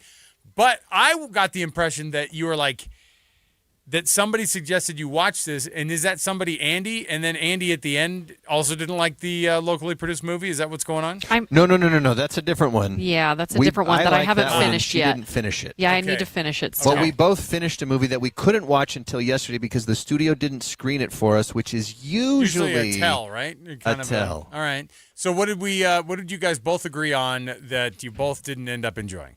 Spa Weekend. Shockingly, the ladies' Spa Weekend comedy was not universally liked by us. Now, so I that's wanted using the to like passive it, though. voice. I wanted to like it because it is 4 phenomenal actresses who are really good in their own right, and Leslie Mann is like my girl crush when it comes to like comedy, and she's just so funny. Her timing is great, but yeah, just not everyone else was that great. Yeah, Leslie Mann is great. Were they trying to make it like Bridesmaids? No, they did. Actually, they didn't. I thought they were going to try to go gross like Bridesmaids did, but they didn't. And I actually kind of appreciated them for that. But what it is 4 friends. There's 3 of them they're supposedly close friends, but 3 of them have actually stayed close. And one of them, played by Isla Fisher, is like posting that I'm in France, I'm over here. She's like the wealthy group, and they hate her. So they say if there's 4 girlfriends, 3 of them hate one of them. Right, sure. And so she finds her way onto their spa weekend and disrupts what's supposed to be a peaceful thing because she's too much. She's a hot mess. Yeah. And, she brings the wild and chaos with her. And so they, of course, are upset, but they can't show it. And then, of course, they get pushed out of their comfort zones by crazy lady who introduces one to a guy who makes another one quit her job because she screams at her boss over the phone. There's a lot of nonsense that happens. And for me, Isla Fisher is usually great as well, but the writing of her character, they went past the comfort point for the audience. That's what I feel. Like, you can think someone is annoying and agree that their character is annoying, but when your experience of watching the film is now disrupted because of the writing of this character, I think they crossed the line of too far. So I was watching and I'm like, oh, this is actually going to be kind of cute. Then this character comes on the scene and I'm like, ugh, I do not like this at all. So is this true, Val? If you have 4 women who are friends, 3 of them are going to hate one of them? I don't have friends. Okay, back to you. You have us. We're 3 people. I know, but you're not girls. Yeah, that's true. I don't have 3 So you're not going to be going on the... You make a really good point about how we're not girls. So Isla Fisher... Isla Fisher's Leslie the crazy Mann. one, and she gets to do Is her Anna Australian Faris in it? accent. Anna Faris is in it, and she is not good either. Oh, wow. Okay, look, I don't know what she did to her lips, You but know what she she did. could not move them. She could couldn't. not move them. All of her Appropriate for Spa lines are Weekend. like this. Exactly. And that's the thing. It made everybody else's lips movement stand out even more because Who's the 4th gal then? Michelle Buteau, and she is really great, actually. So Leslie Mann and Michelle are great, but Anna Faris, they wrote her character flat. Like, there's absolutely almost no personality to this character, and then she can't actually move her face, so then that makes it even worse. And then Isla Fisher is her hot self. Like, she's a cute lady, and she has really good timing, but the writing for these 2 characters are just awful. Okay. Yeah, and so when I was trying not to penalize it too hard for me not being the target audience, but this is the cardinal sin. If you're a comedy and I'm not laughing, yeah, that's you can be whatever you are, but if you're billing yourself as a comedy and I'm only laughing at the outtakes during the credits, then you wasted my time. Interesting. Yeah. So wait through the end. So what I heard from this is watch what the you movie, heard from wait this is through if your the wives credits go, and see have the your out. wives go with each other and leave you home. Yeah. And then just try to figure out of the 4 friends that you and your wife, that your wife's friends all pick out which one they all hate. Okay. I'm the one they probably hate. Me in my yard. Me in my yard. All right. So redeem us a little bit with something that was worth the while of being able to come Mutiny. out with. What is it? Mutiny with Jason Statham. Go watch him just kick a whole bunch of butt on I love it. on a ship, and it happens, and it's great, and you get everything you want out of it, with including some Die Hard moments. It was fantastic. Low calorie. By the way, another one they excitement? didn't screen for critics. Oh, okay. Really? Doesn't Jason Statham just deliver, though? I mean, you know what you're going to get, and you get it every And time. you know you're going to like it, and you know it's going to be great. You should never have done that. Yeah. Tell you what I'm gonna do. Tell you what I'm gonna do. You're like, all right. You mess with a bee, you get the hive. I don't know if that's what he said in that movie, I don't know, but but he probably did. So is it one of these that like you know what you're gonna get, and so it's Yes. not high quality, like in terms of like, wow, what a story. It's just great thriller type of a deal. Andy, did you kind of agree on this? Or no? I didn't see this one because they didn't screen. I only had time to go pay to see one movie yesterday, and I spent it on spa weekend. So I took my husband and my dad, and all three of us loved it. All right, So good. All right. Good, Well, good. But the Magic Faraway Tree, I really, really liked. Which is? It's like a throwback to like the 90s and 80s kind of family fantasy films. It's got Andrew Garfield and Claire Foy. They play parents who take their kids to this woods in England when they lose their jobs, and they're trying to make the best out of it. And this kid discovers there's a tree that basically takes her to another. So it's like Chronicles of Narnia mixed with Hook, and it's just well done. Like they went with practical sets instead of CG. They put costumes, colorful stuff, and my lady Rebecca Ferguson was in it. Oh, she's great. Yeah. She is great. we both gave that an A and an A-. Yeah. What's this? All right, so we got a couple of good ones to go see. What's this? Did you say there was a local produced one that you're still watching? Mouse. I saw it. And I'm still watching it. Okay. And it's at the Broadway tonight if you want to see it, made here in Utah. So you're not going to share an opinion with it yet? No, I did. So far, it's a little slow for me, but Andy says that it picks up, so I'm going to go ahead and finish watching it tonight. It's called Mouse? Yes. Mouse. And it's about Salt Lake City is a character in the movie. Yeah, and it's not. And it's, so Mouse is the name. It's locally produced, and it's about the roller coaster up at Lagoon. Is that what you said? Yes. So they took out the wild. That's why it starts so slow. In what way is Salt Lake City a character in this? Well, first of all, one of the characters who he's like the small petty thief who steals bicycles and then tries to resell them, but he swaps parts so that they're not as easily identifiable. He's having a correspondence. He lives in Utah with his mom. Okay. She's a first-generation Japanese immigrant. He's the child. He speaks Japanese somewhat poorly, only really talks to her. And he's having a pen pal correspondence with the girl, and they're writing back and forth. Well, it turns out the girl is a con artist herself and a thief, and she thinks she's hooked a big fish who's rich, that they can, when her and her boyfriend are kind of pressed for their own issues, they think they can lean on him for money, but they don't know that he doesn't have any money. So that's what it's kind of building towards. But you see all the mountains, you see all the neighborhoods, you know where you are for sure. Is this a contemporary movie? Is it set in the present day? Set right now, yeah. Okay. At But most, they don't refer it to was Salt set. Lake. They're not At referring most, to it was Salt set 10 No, or they 12 do. years ago. They do say Utah. Yeah, no, she says, I've got a job interview in Salt Lake City, so I'm going to be there. Maybe we can meet up. Because at one point, they'd only been writing letters, and he's taking pictures with like a flip phone, so it might be set 10 or 12 years ago, possibly. Or he just can't afford an actual phone. That's the other possibility. So they're pen pals, and they're not email pals up. They're Not pen pals? email pals. Well, no, eventually they switched to texting, because I think she's on a smartphone, because by the Okay. time she starts texting him, that's the thing. This whole thing is supposed to be So like weird. a slow but when it gets going, it's like, oh my gosh, like tables turn like you would not believe, Okay. and not just once. If you're Val, wrong, give I'm it a going to chance. message you. Come All on, right. give it a All right. shot. I I will will also message say- all of you if he's wrong. Wait, I what'd will you say? also What'd you say- say it was on? It's in theaters. In theaters. At Broadway right now. Yes. Okay. All right. This is the world premiere tonight. All right. Cool. Outside of a film festival. And I will say this, though, the two main characters' voices are nearly hypnotic as they're writing each other. So you and they're might fall slowly asleep just because talking. it's so wonderful. And then you'll miss out on the cool stuff. Okay. Okay. Watch the first 45 minutes like Val did, and then just walk away from it and go, I think I have a pretty good idea what's going on with this. I got called out. That's how most movies go for all of us. We're like, I already know what this movie's like. I don't have time for this. But this is why you guys watch it for us, so that we can see what we can actually want to watch. So, exactly. Val, Andy, have a great weekend. Val, good luck on the new gig on Monday. Hey, thank you. So we're looking forward to hearing good things, but we're gonna miss you filling in for us on Brightside. But we are glad that you're gonna stay and stick around with the movie show. So we Thank you. Andy. Whatever it is that you do on the weekend, enjoy it. Yeah, have fun. Try not to watch movies. I know. It's like, go out, enjoy life. All right, so there you go.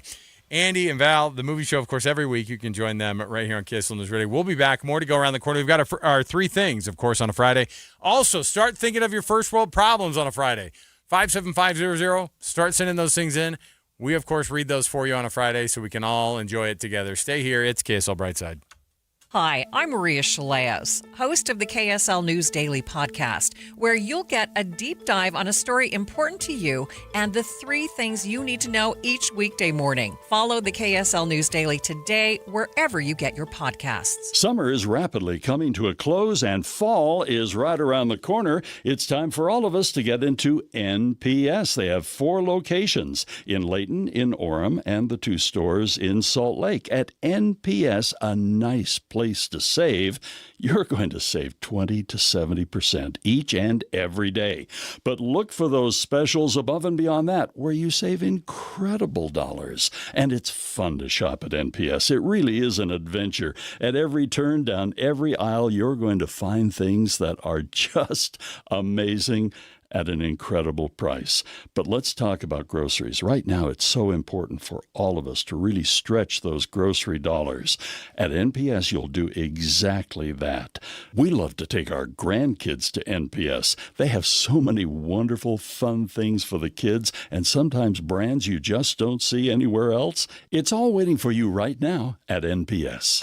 Trying to make sense of the markets? Looking to diversify out of all the craziness? Thinking about tangible assets like precious metals? Listen to The Gold Show with Walt Phillips right here on KSL at 3 p.m. Sunday afternoons. Stay up to date on retirement trends, how the IRA rollover process works, and why investors are turning to physical gold. Walt is a national talk show host with decades of experience in the markets. Tune in for Walt's Insights and The Gold Show this Sunday afternoon at 3.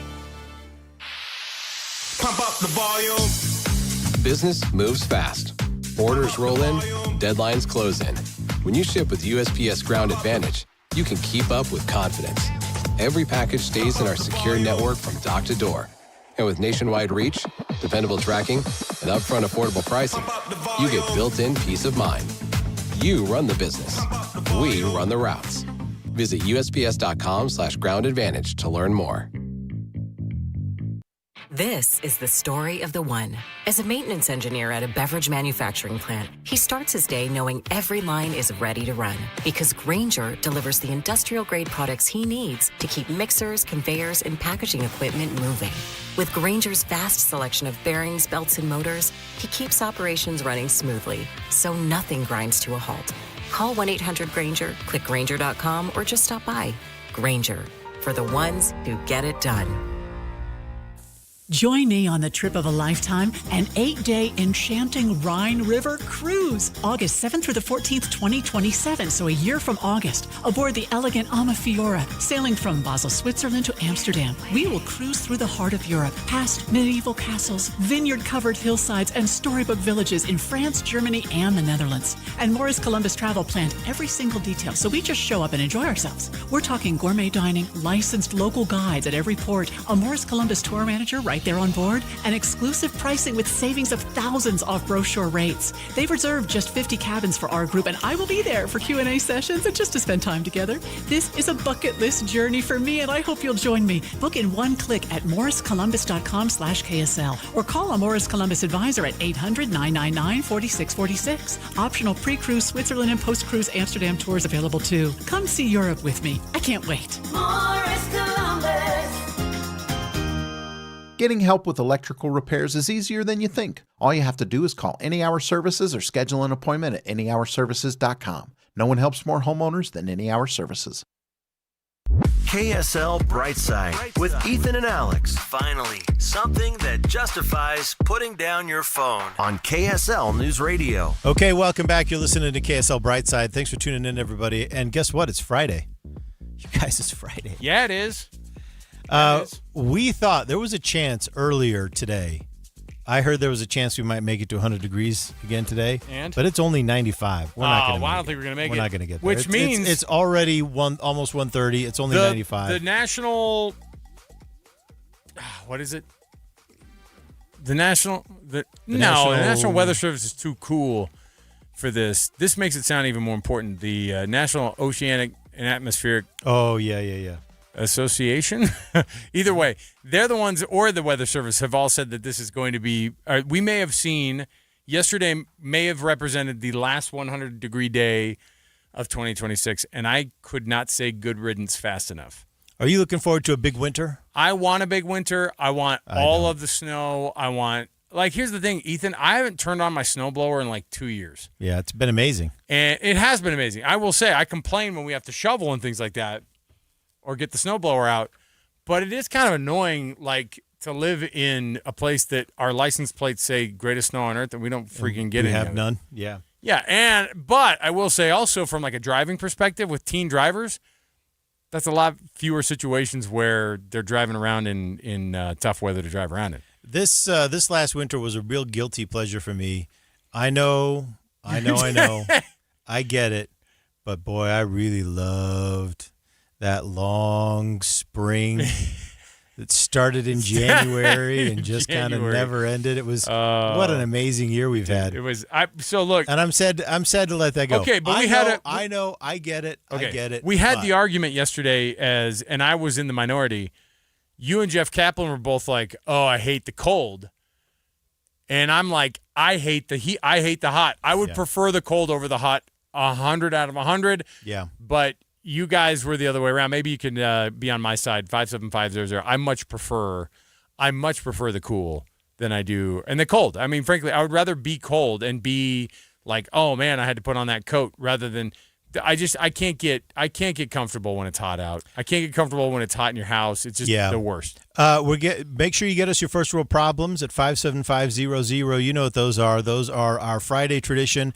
It is those problems that vex us, they frustrate us, they drive us crazy, they interrupt our lives, but we would also be embarrassed to share them with our pioneer forefathers because that's a first world problem. We'd also like to, you know what?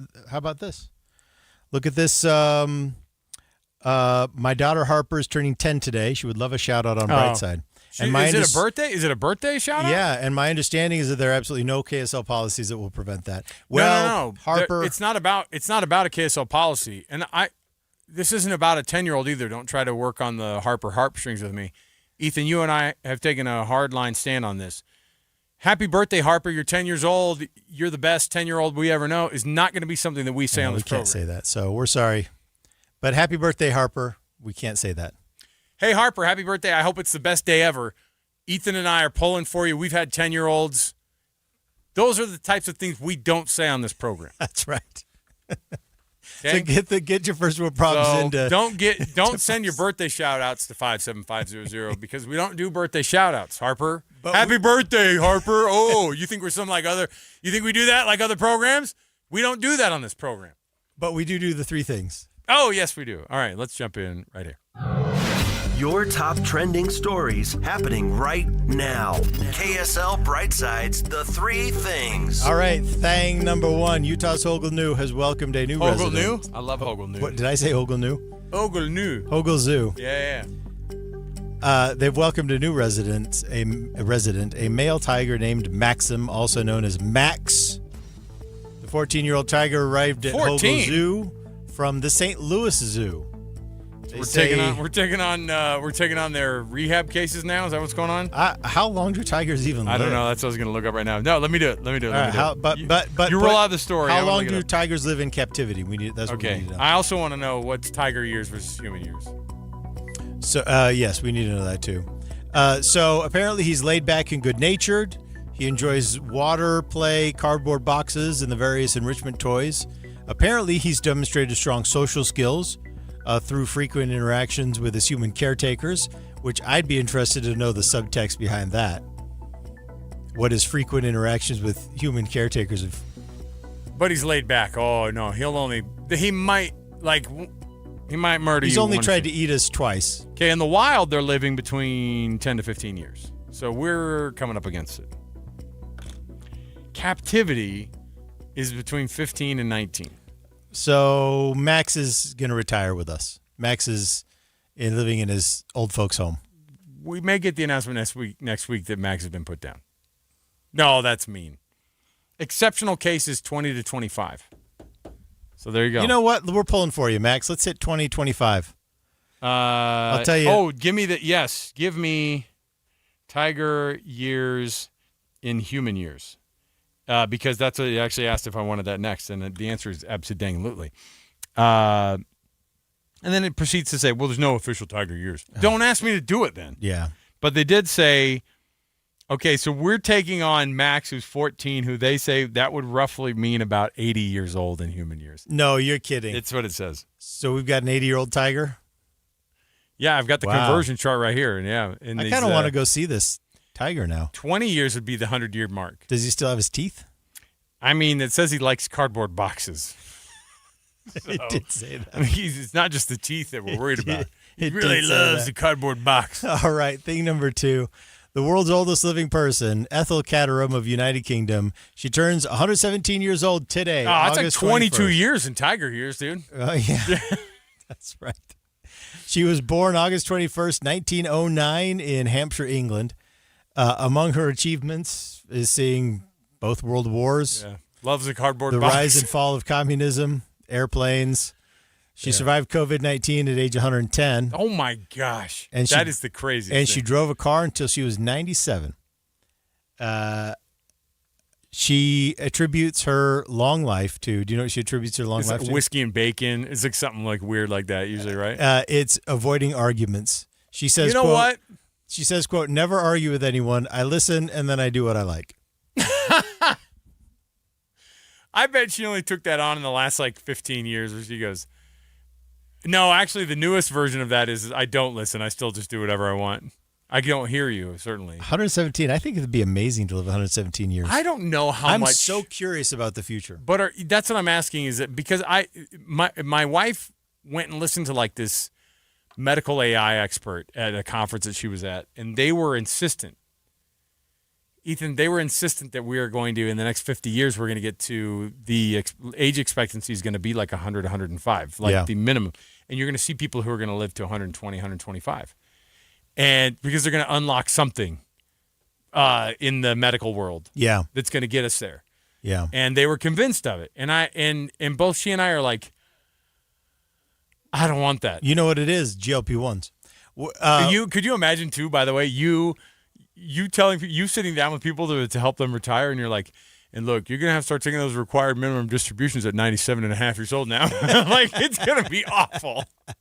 How can we make your 401k stretch out to 109? When you take Social Security early at 89 years old, your budget's $100 a month. Right. All right. We got to take a break. Can I do the third thing when we come back? Absolutely. Sorry to talk through that. I just thought we had all these stories about people who are getting older and animals getting older. And anyway, all right, we're going to come back. We got more to go. The third thing, plus on top of it, it's a week back to school, and now we have the new rules of not using cell phones in school, how administrators and teachers and students and parents are all dealing with the new adjustments. Stay right here. More to go.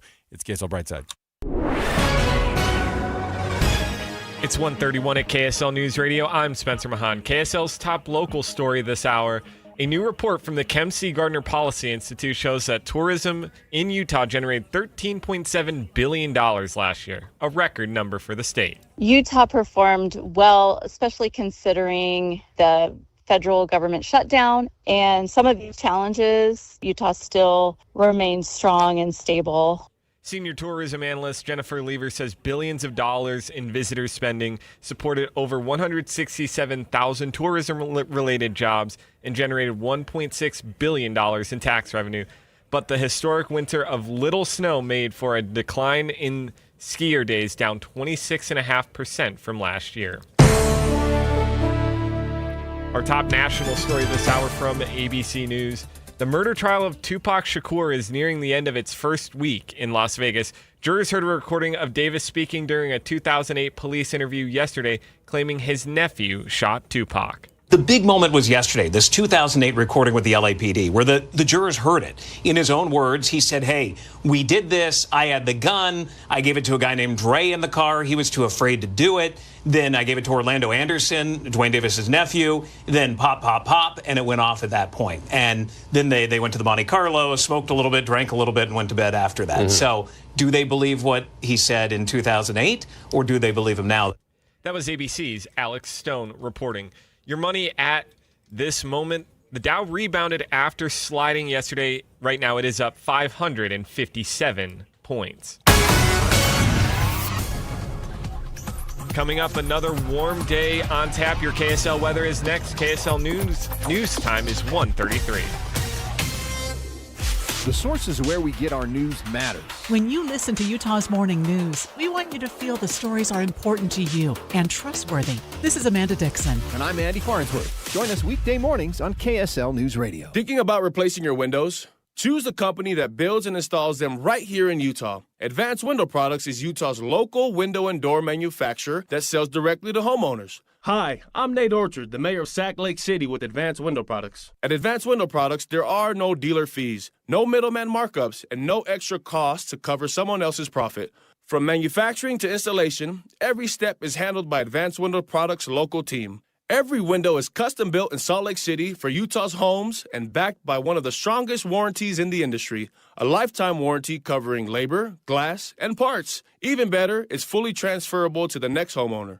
Right now, get $2,000 off when you purchase 10 or more windows. Financing is available, and Dominion Energy rebates may help you save even more. Call 801-850-9100. That's 801-850-9100, or visit us at advancedwindows.com. That's 801-850-9100 or advancedwindows.com. Here's the deal. The government is over $38 trillion in debt, which means the IRS isn't slowing down. And the tax code is complex and unforgiving. So it's not surprising if you're one of the millions of Americans that owe back taxes to the IRS. Unfortunately, they're the world's most powerful collection agency, with the ability to garnish your wages, seize your bank accounts, and even take your home or business. But don't be stressed or worried any longer. We're Optima Tax Relief, America's most trusted tax resolution firm. We have resolved over $3 billion in tax debt for our clients. Our award-winning professionals deal with the IRS every single day, protecting our clients and preparing them for the best possible resolution. For tax help you need, for tax help you can trust, give Optima a call today. Call 800-343-6460. 800-343-6460. 800-343-6460.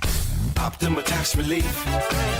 Some restrictions apply. For complete details, please visit OptimaTaxRelief.com. Hi, this is Doug Wright. I'm here with Monty from Connecticut Quality Water Systems of Salt Lake, an authorized independent Connecticut dealer. And I was thinking the other day, Monty, that every water softener I've ever seen has a giant tank that holds bags and bags of water softener salt. Well, except one, the one I have in my home.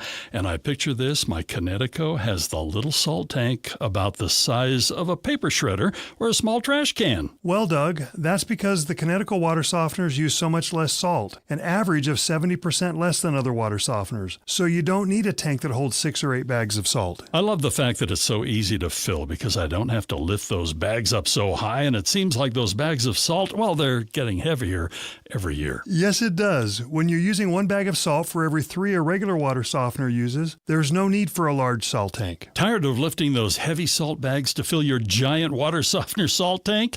Go to softwaterutah.com. That's softwaterutah.com. It's emergency traffic and weather together, brought to you by UCCU. Auto loan rates as low as 4.74% APR. Hey, Cormac. Northbound I-15 still very slow and go from Park Lane in Farmington all the way up to 200 north in Kaysville. They've opened up some lanes. Looks like they're only in the right shoulder now, but those delays are still in place, compounded with the construction going on in Farmington. And northbound Highway 89 still very slow from the 193 exit in Layton all the way up to the mouth of Weber Canyon. And now a new crash eastbound on the 201 freeway in Salt Lake County just before you get to I-215's West Belt. They're blocking 2 left lanes, and so it's starting to build up all the way past Bangerter Highway. While you're planning your day, plan for comfort too with the Good Feet store. Find the location nearest you at goodfeet.com. Cormac Bone in the KSL Traffic Center. Taking a look at that KSL weather. 99 for your high today, mid-90s for the weekend, and mid-90s into early next week. Right now, it is mostly cloudy and 97. I'm Spencer Mahan from the KSL Common Spirit Health Studios. Listen online at kslnewsradio.com. We're Utah's news, traffic, and weather station. KSL Brightside with Ethan Miller. There's now an estimated 300 dirty soda drive-thrus in Utah. And Alex Keary. We are a deeply unserious people. This is KSL Brightside on KSL News Radio. All right, welcome back. You're listening to KSL Brightside. I'm Ethan Millard here with Alex Keary, and I want to give you an update on one of the stories that we're following today, and that is police action out in Taylorsville. And I want to make sure that I've got the address right. I have it noted here because we actually have someone on the way to figure out what's going on. We really don't have a ton of information, but I know that if you live out there, you're going to be very, very curious about what it is all about. And it is in the area of, oh nope, hold on a second. I pulled up the wrong email. Mm-hmm. See, I have 3 emails open on my computer, but it's an area of 5900 South and like 38th West, I want to say, out there. So it's a shelter in place. Police asked everyone to kind of stay away while they work on something. So again, we've got a reporter from KSL Radio on its way out there. Everybody stay out of the way. We've got a reporter showing up in just mere moments. We're going to get there and start asking all the questions. He or she will not be staying away. They will be going straight to it. That's part of the deal. That's right. It's part of the deal. I have the final of the 3 things, so I promised I'd get to this. We did kind of talk a lot through the first two things. Man. So no, it's not your fault. It's a Friday deal. So new FBI numbers show Utah kids are losing more to online scams than kids in almost every other state. Utah kids. All right, now here's the deal. When it comes to number of complaints from victims 17 and older saying they've been scammed, Utah ranked 23rd for the number of complaints, so middle of the pack. But when it comes to the amount lost, we're third in the nation, just over $1 million. So $13 million in total losses across the country for victims age 17 and younger. More than $1 million that is just here in the state of Utah. Can you believe that? I can believe it because, well, I mean, I guess kids across the country, you don't know what you don't know, and I think that the groups that don't know what they don't know the least, the most, whatever it might be, are kids, and you have the elderly group that a lot of times you're convincing all the time to not get scammed on stuff. Yes, we work with a lot of retirees and seniors at Teton, and this is a big topic for us. Yes. And I think that I have this discussion with my mom quite often too, where you're like, Mom, ignore it. Don't even please do not click on anything. And then I have my oldest, who's a sharp kid, but you get texts sometimes, and the tactic is, and they do the same thing, it's to have urgency or kind of a scare situation. That's right. The sheriff's department, blah, blah, blah, haven't paid a ticket. Even if you feel like this is a mistake, you need to click here and figure it out. And resolve it, yeah. And you need to send us some Target gift cards. Mm-hmm. That's how the sheriff operates. Isn't that amazing? We had at Teton a couple of months ago, we had a lunch and learn at our office where we all had sandwiches. We had investigators from the Department of Consumer Protection came and did training on this stuff, and it is shocking, and it's super frustrating. And I'll tell you what really bothers me so much is that it feels like no one cares.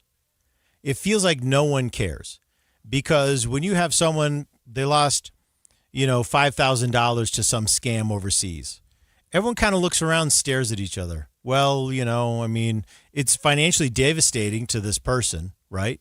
But everyone stands around and says, well, they're overseas. Well, we probably won't get it. Well, it's not very much money. Everyone stands around and feels bad for you, but it feels like no one is willing to lift a finger because it's just $25,000 here, $20,000 here, $2,500 here.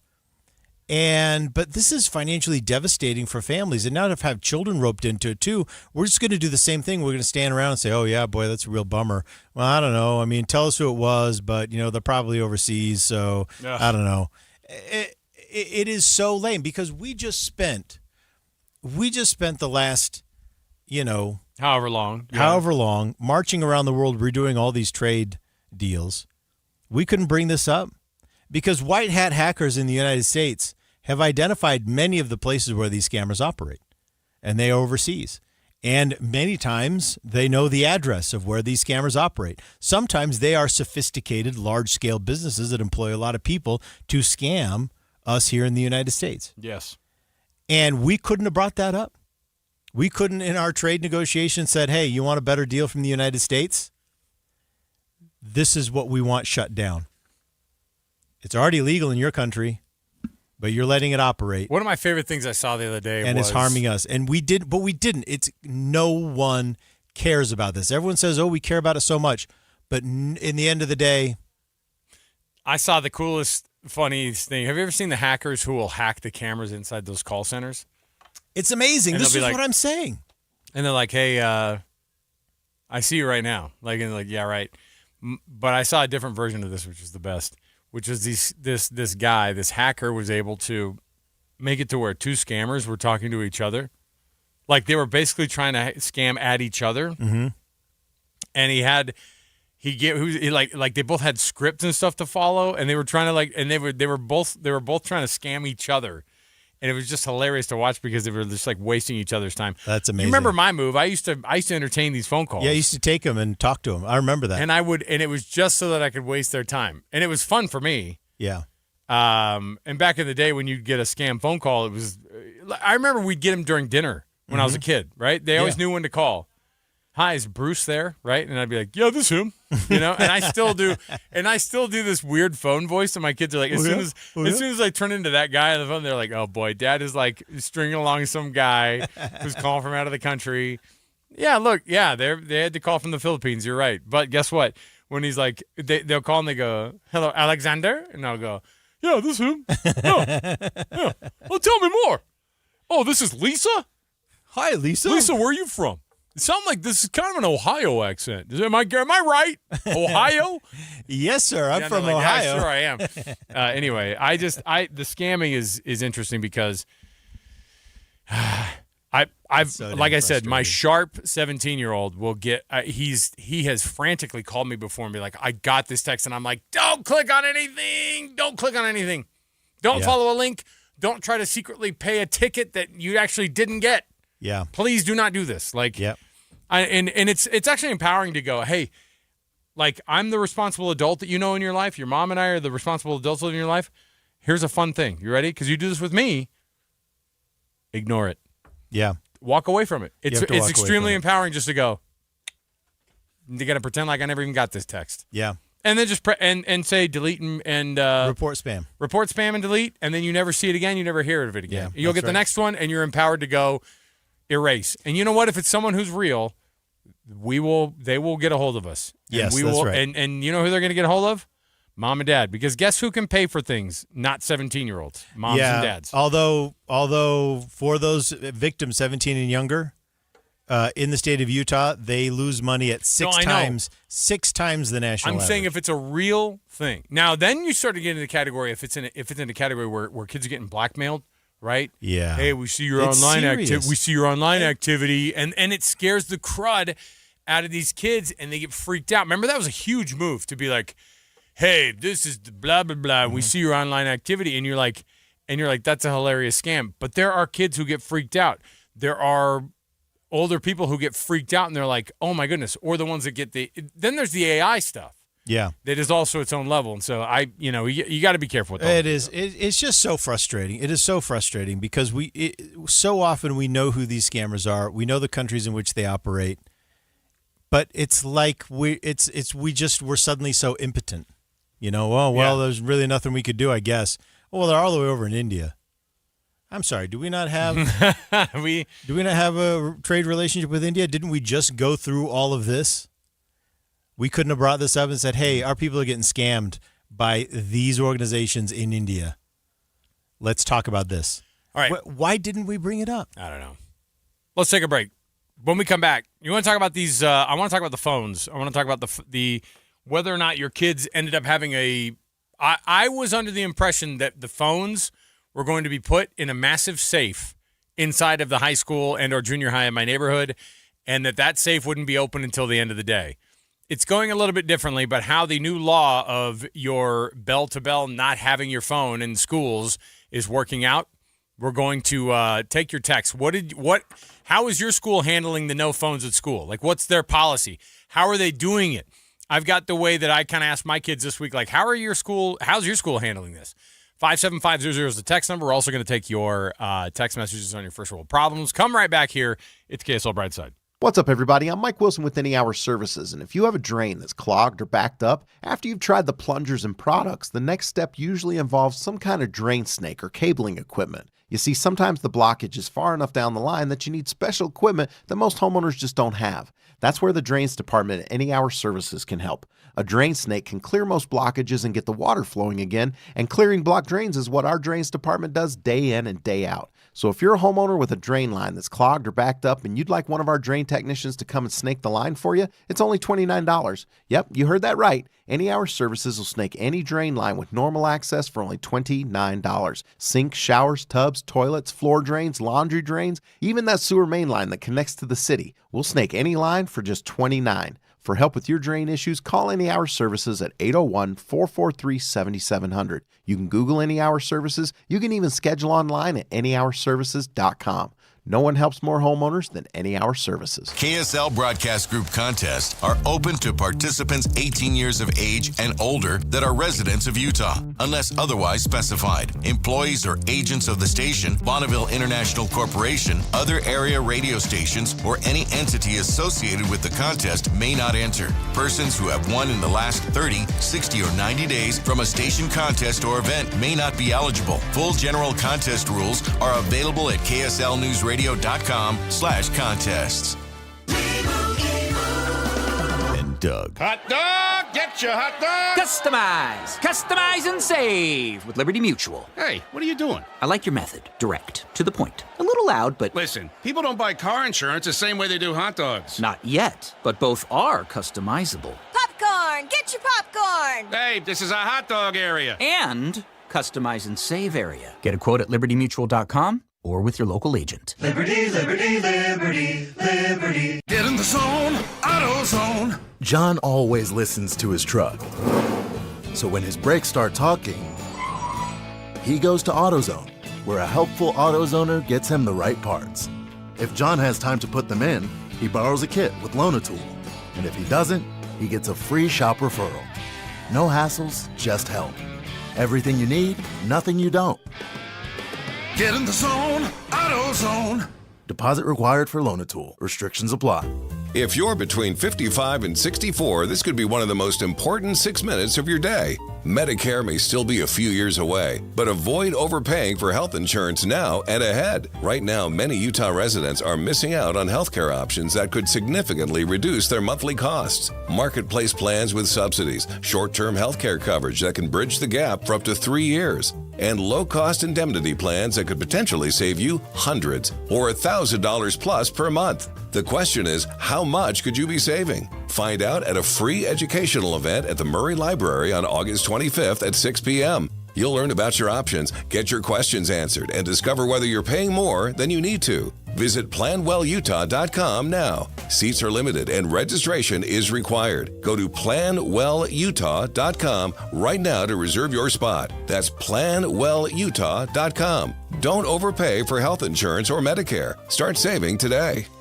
Amanda, every business needs IT help. And sometimes you've got that guy who already works for your company who knows how to do this stuff, but sometimes you don't. Or the guy who knows the IT stuff, that's not his actual job. Right. So Les Olson IT they can be your 24/7 help desk. They can support your existing help desk. They can do advanced cybersecurity protection. Maybe just come and take a look. Are you subject to phishing or ransomware or other things? What are the cyber threats you're facing? And you've got to make sure that your data is secure. So both cloud and data backup solutions, they can help you with that.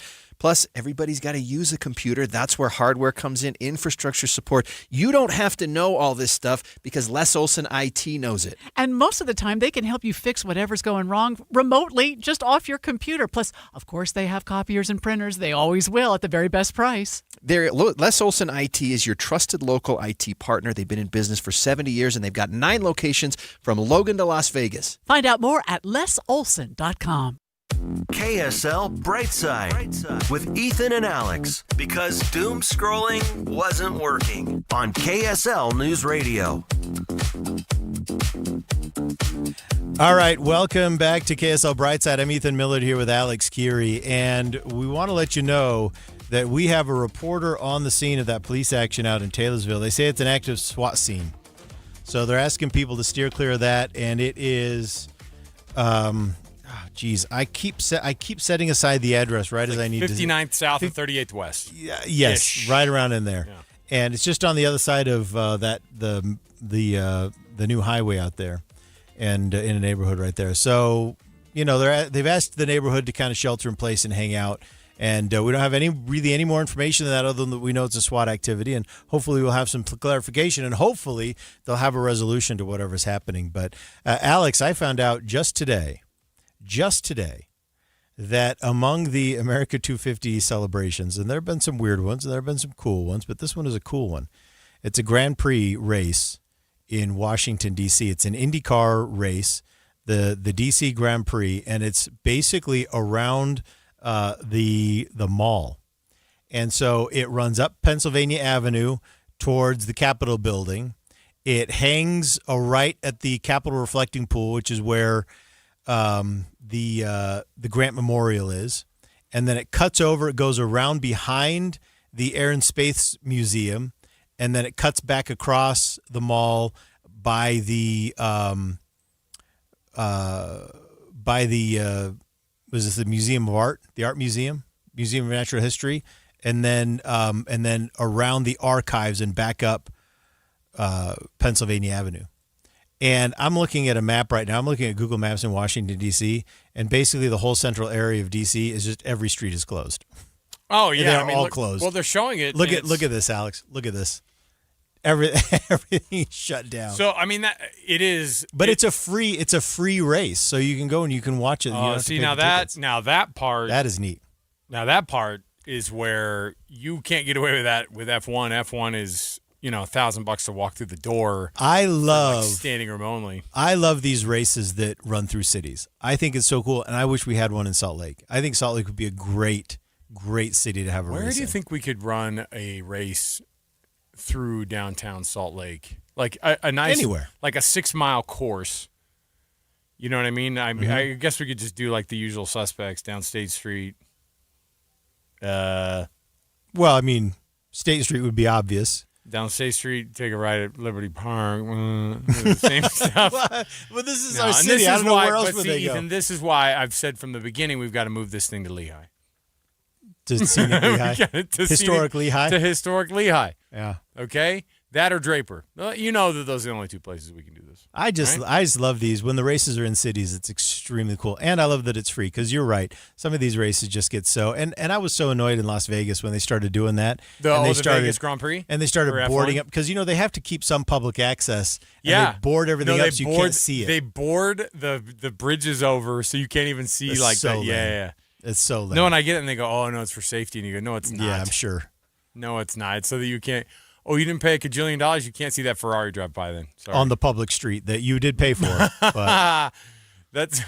I went to the first one. I went to when they first had the inaugural Vegas Grand Prix down there, or at least the newer edition of it that they had down there. I went to that one in 23 as a member of the media.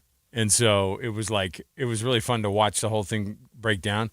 By the end of the weekend, I was absolutely it was so tiring because you think you walk around Vegas a lot, like just walking around regular Vegas. Mm-hmm. You really walk around Vegas for the F1 race because you're having to get around where all those closed roads are. And you're not staying, by the way, you're not staying at the Bellagio. No. You know what I mean? No. Yeah. You're staying way off the strip because anywhere near where you could almost partway see the track was going for $1 gajillion. Yeah, you're staying in Henderson is where you're staying. I'm at an Airbnb. Or just Mesquite. I'm at an Airbnb in the Red Rocks area of Las Vegas. We got a text from Dave. He says there's a Salt Lake Marathon and Deseret News Marathon that are downtown. No, for sure. This is what I'm saying, though. These are great places to have these kinds of events. I think it'd be cool. I would love an IndyCar race. In fact, do you remember the Utah? What's that bike race that they had here in Utah? The Tour of Utah. No, the Tour of Utah. Yeah. And one of the days was always a circuit race. We'd go downtown. up and watch it. We'd always go up and watch where they'd turn that corner. So amazing. Because they were going 60 miles an hour or whatever down. And it was a down circuit, the street. so they looped through several times. And we'd see, and they're getting chased by their Subarus, and we'd be like, "Oh, here they come! Here they come! Here they come!" And you're going, "How are they not sliding out from underneath themselves and crashing into the Maverick over here on North Temple?" Look, if you know who could possibly get us a cool race in downtown Salt Lake, would you let them know that Alex and I are in? Yeah, we'll go to it. We're not going to participate in it. Well, I mean, we can't put KSL on the hook for it. That's not our job. It's not our company. Tentatively. But we would be willing to strongly recommend. We'd be willing to present it pitch to our higher ups and say, hey, we ought to do this. Yeah. We'd be willing to do that. All right, Millard, real quick before we get out to the break, should we do this dang cell phone thing? We keep teasing it and then we keep not doing it. We can't now. I mean, we got the break. We got Caitlin, news in a minute. Caitlin, come on. You mean move on? Like we should just ignore it because now? Okay. We should still do it later. Okay. I agree. Good. Hey, everybody. We should set it up. So you did. Well, now hold on. You text your daughter too. Did she ever respond back to you? Yeah, she did. So this is so obviously they have their phones in school if she's texting back to you. Well, they do have some. So we have a bell-to-bell cell phone ban statewide. Every school is kind of doing it slightly differently. At my daughter's school, I learned that in every class, at the beginning of every class, they have to put their phones into this pouch and then retrieve them at the end of class. So she does have access to her phone at times during the day, but during the class period, phones are out of your hands into a separate place. How are they doing it at your kid's school? Text us at 57500. I'm interested to know what schools are interpreting this in the most rigid possible way, because I have heard that there are schools in Utah that are requiring their kids to drop their cell phones off when they arrive at school, and then they don't see them again until they leave. Tell me how strict it is at your school. Tell us what it is that they're doing at your school district. I'll tell you what our kids told me because I was like, hey, what are they doing to make sure you guys don't have your phones? Because I'm excited about them not having their phones at school. I think it's great. So we'll come back and talk about that. But, Ethan, this time we're really going to talk about it. None of this pinky promise. You bringing up races and things like that after this. So stay with us on KSL News Radio. KSL FM Midvale. KSL Salt Lake City. From the KSL Common Spirit Health Studios, this is KSL News Radio. Utah's news, traffic, and weather station.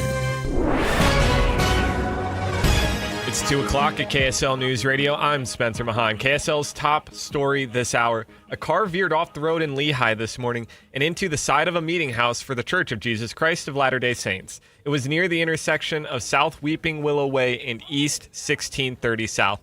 Before veering off the road, the Honda minivan actually hit Jordan Olson's car. He was pushing me into the intersection, so I just braced and put on my brakes pretty hard. He pushed me about halfway through into the intersection and then veered off.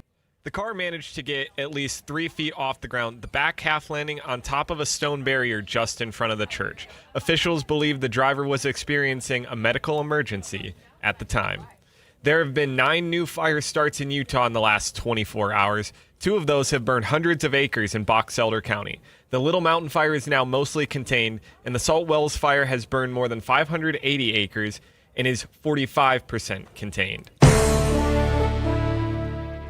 Our top national story this hour from ABC News.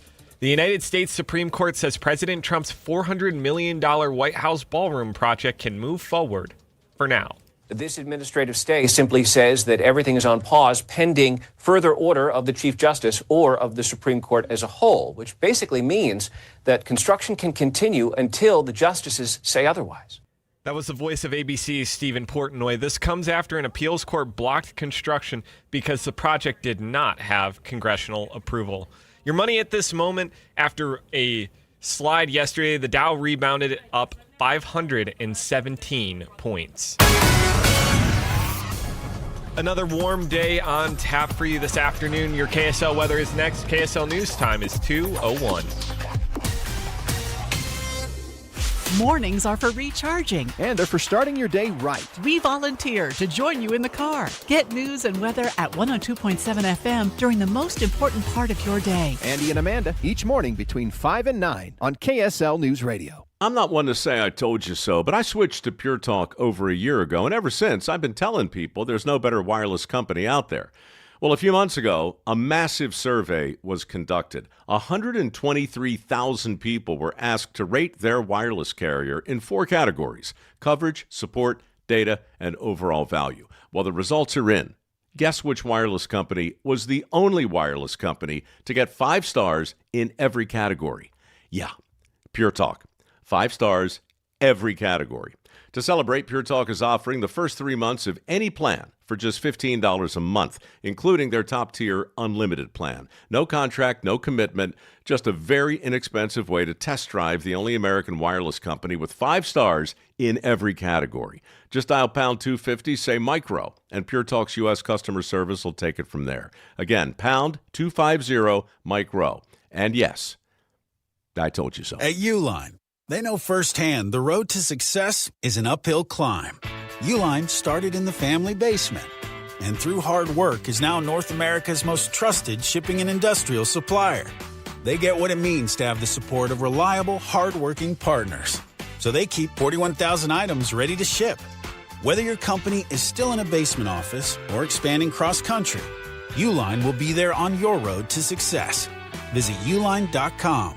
This is Andy Farnsworth with One Kind Act a Day's Minute of Kindness, brought to you by the Semnani Family Foundation.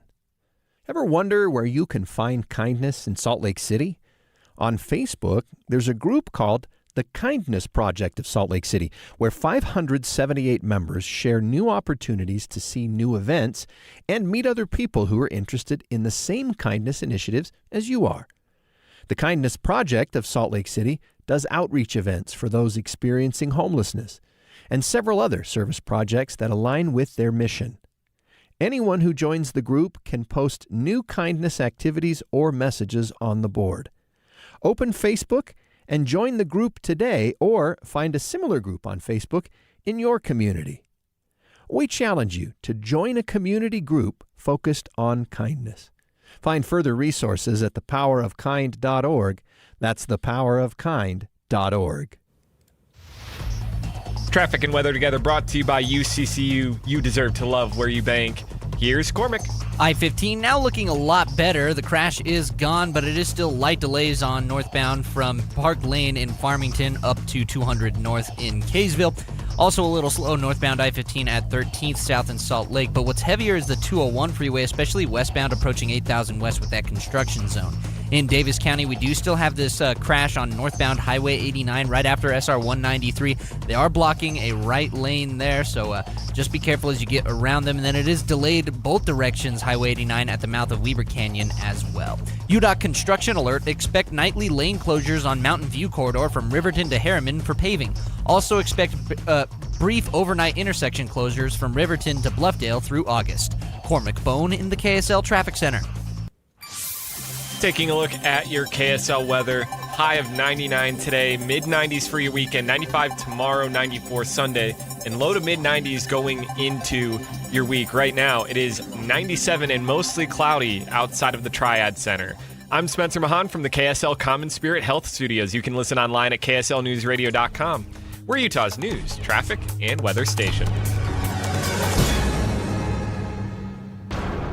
KSL Brightside with Ethan Millard. I think we've reached the point where our knees can now predict the weather. And Alex Curie. Yeah, mine say 40% chance of rain, 20% chance of surgery.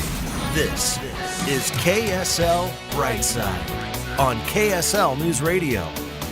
Okay, welcome back. This is KSL Brightside. I'm Ethan Millard here with Alex Curie. And this school year, I think now at this point, after yesterday, everyone's at school now, right? Or I mean after Wednesday.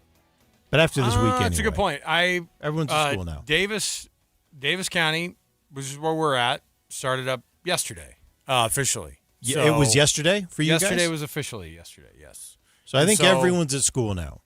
Tell us if you're not. I think Alex, you people. There's no way that you people were the ones couldn't get into the classroom. There's no way that Davis County was the last one in, right? No, no. I think Salt Lake is actually not in yet. Really? Yeah. Oh, geez. Well, anyway, for those of you that are going to school, you're going to find a new set of rules regarding your cell phones. The state of Utah enacted what they're calling a bell-to-bell phone ban, and that is to get a little bit of control over how much these devices are used. Oh, no, it did. It started up this week. It started up this week? Yeah, Salt Lake said you started up this week. And a little bit of control over how these devices are used. And we are hearing that, so our understanding is that the state put in kind of a base set of recommendations and rules, and then individual districts can have a little bit of leeway on exactly how they work this. But it's designed it seems to be the point is to get the phones out of the kids' hands when they should be in class. So my own daughter, I heard from my daughter, and she said that what they're doing at her school, she's in high school, she's a junior, is when you get into the classroom, you have to put your phone into a pouch. Then you get it back at the end of class. So the kids at my daughter's school have access to their phones, apparently, lunchtime, in between class, things like that. This is what we. Do you think that's enough? Do you think that's good enough? I don't. Okay, for my peace of mind and just for my, I would love to say the hypocrite in me goes like this, because I will text my kids all the time during the day and go, "Hey man, what time is your thing today? Why aren't you texting me back? What time is your thing today?" Because I assume that they see it, and then I'm all, "Put your phone down." Ago. Don't ignore me. Hey, put your phone down. Hey, will you text me back? And so there's that part. And so my kids yesterday, I go, my daughter was insistent that at the beginning they were like, yeah, they're going to take it away and put it in this little pouch, and then you're not going to see it the rest of the day. And that was the same rumor that you had heard too. But yeah, so far it's only been that they put them basically at the front of the classroom and go, anyway, pick it up at the end of the class. Now, to me, that seems like, and when you say bell to bell, it's like bell to bell inside of the time frame that you're inside the classroom. You know, this could be a fun mixer event. So at the end so you put them all into a bucket, mix them around. Everybody takes somebody else's phone home, and then you take someone else's phone, then you got to figure out whose it is, and so that forces you to meet new people. We got a text. Ogden started today. Riverdale starts Monday. So we're still in this first day of school mode here for another little bit. And here's someone else. Ross texts in. Weber and Ogden district start Monday. Okay, so when they said, this one says, I'm conflicted on the cell phone ban in schools. In one way, I love it, but also I think back to why prohibition didn't work. If it was great, it would teach our kids the why between having a cell phone during class and why it's not a good idea. Then it causes problems that disciplinary action comes into play. So basically, we're teaching kids with banning. What are we teaching kids with banning cell phones? Not much. But we need to teach them the lifelong skills on how to control their phone and not letting it control them. And there's that. But then there's also the part where they go, hey, while they're doing that part of learning how to control themselves, we actually need them to do the learning part. So, and that's why they said it needs to take over. Yeah. Like, we're going to take the phones away, and we can deal with people having the anxiety of not having the phone in their hand, but I need them engaged in class. So I think this texter overall is correct. I think you're right. Kids do need to understand the why, right? They need to have the skill of using the cell phone as a tool and not as a crutch, not letting it control them, which is what the rest of us have failed to do. We have this hope that we can somehow teach our kids to do that. But I think you're right. They do have to learn that. I'm also fine, though, with separating these issues. I'm also fine with saying, yes, kids need to learn that skill, and also we're not letting these cell phones in the classroom because this time has to be set apart for learning, and we're just not going to deal with that. I'm fine separating those two things. In my mind, I think we can do it. I think we're right to do it, and I love that. I honestly love that we've started taking this a little bit seriously, and I would even support my daughter's school if they wanted to do the thing where they take the cell phone they drop the cell phone off at the beginning of the day and don't pick it up till the end. I would support that as well. Now there are some exceptions. You are permitted to keep custody of your phone. Students are permitted to keep custody of their phone for documented medical necessities, immediate health or safety emergencies, and other authorized special student accommodations. I kind of feel like this is where I've landed. When it comes to cell phones and social media and things like that with teens, I'm not sure that there is a point at which I would say this is too far. We've gone too far. I am ready to ban the heck out of all this stuff. I really honestly. Yeah, I was going to say, I thought that at the very beginning of all this, I'm surprised it took you this long to go, you know what? Yes, ban it all, because you have turned into the most. You're not a Luddite. You are anti. You're anti these phones basically being the most important thing in our lives, which I think is true too. You know my position. Yes. Total social media ban for everyone under 18. Mm-hmm. That's what I want. Got it. No, none of this. if your parent signs off, it's okay. No, none of that. None of that. And I think it's appropriate to do this something similar in schools where you say, you know what, when you're at school, you don't have a cell phone. This is just how it is. And if there's an emergency, they can call the office. And if you have an emergency, you can come to the office and we'll help you get this handled. Right. Right. I think that is completely appropriate. So my hope is that my daughter's school next year will take it one step farther. Right now, they're letting kids have their phone between classes and during lunch, things like that. My hope is that next year my daughter's school will go one step further and just say, you know what, drop it off here on your way into school. You can have it when you leave. And then at that point, I'll just tell my daughter, hey, why don't you just leave your cell phone at home? Wouldn't that be amazing? Yeah. Wouldn't that be amazing for your child to go for several hours a day and their cell phone is not even in the same building as they are? But see, I'm okay with them sending a text between periods. You know what I mean? I'm okay with this. I'm okay with them making a phone call to me at lunch, you know? So to me, this feels okay. And it also feels like probably a better compromise, at least for now. I will say that I have my oldest daughter is like a super student, right? She does really, really well in school. Mm-hmm. The only time she's ever been in any kind of hot water ever in school was the times that she's been busted with her phone in her hand. Yeah. And there are two things there. Not just the breaking the rule part, but because she definitely is like doing like that. I'm going to do my own thing. The teacher told me to do this, but I'm going to do. And so I'm like, hey, you're not above this. You don't need. And by the way, all the people that you're texting are right there inside the same school that you're in. Yeah, that's right. So you need to stop. Like, we got another text here. This text says, I work at a junior high. For a couple of years, the principal wanted the students to have free reign with their phones. It did not work, and teachers were not affected because of it. No surprise. The last 2 years, they get to use their phones between classes and at lunch. They have to be put away when they're in the classroom. When I came back to school this year, I thought it was going to be bell to bell, and I was really excited about it, but turns out we're just doing the same thing as the last 2 years. Some teachers are lenient with it, and it doesn't help the whole. So this is interesting, and I kind of see what this guy's saying, or maybe it's a woman. I kind of see what they're saying that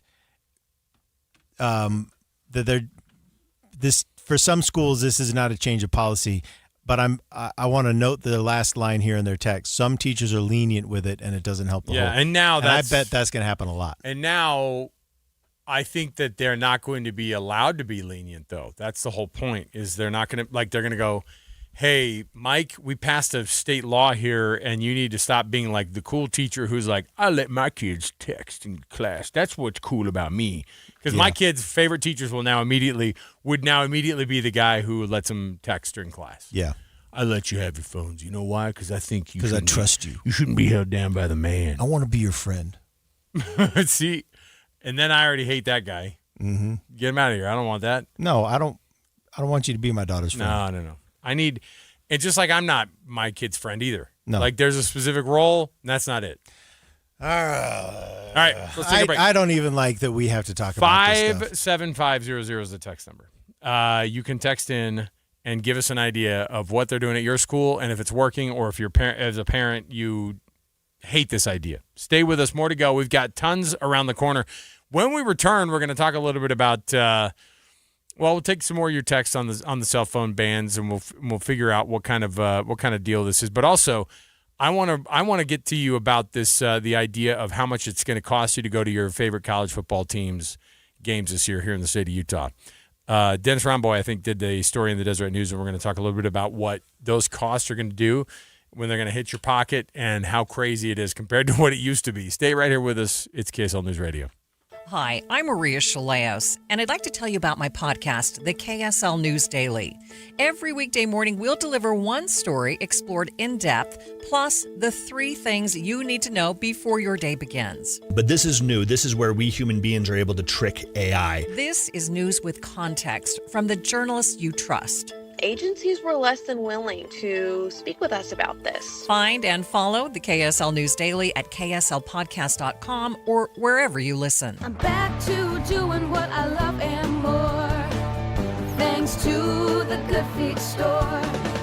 you spend half your day walking or standing while working? If you have foot, knee, or back problems, the Good Feet store wants to help you like we helped Tony. Pain that I experience the most is foot pain from being on my feet all day. You're having to kind of talk to yourself through the whole shift, like, I got this, I can do this. Before, I felt defeated, and now it's like, all right, let's go. I'm ready. A whole new life, like sunshine coming on. And how about working more comfortably, like Dennis? Working at an amusement park, it's always on your feet. I just couldn't take it, but I didn't have a choice. I just couldn't believe that putting these arch supports in made that much of a difference that quickly.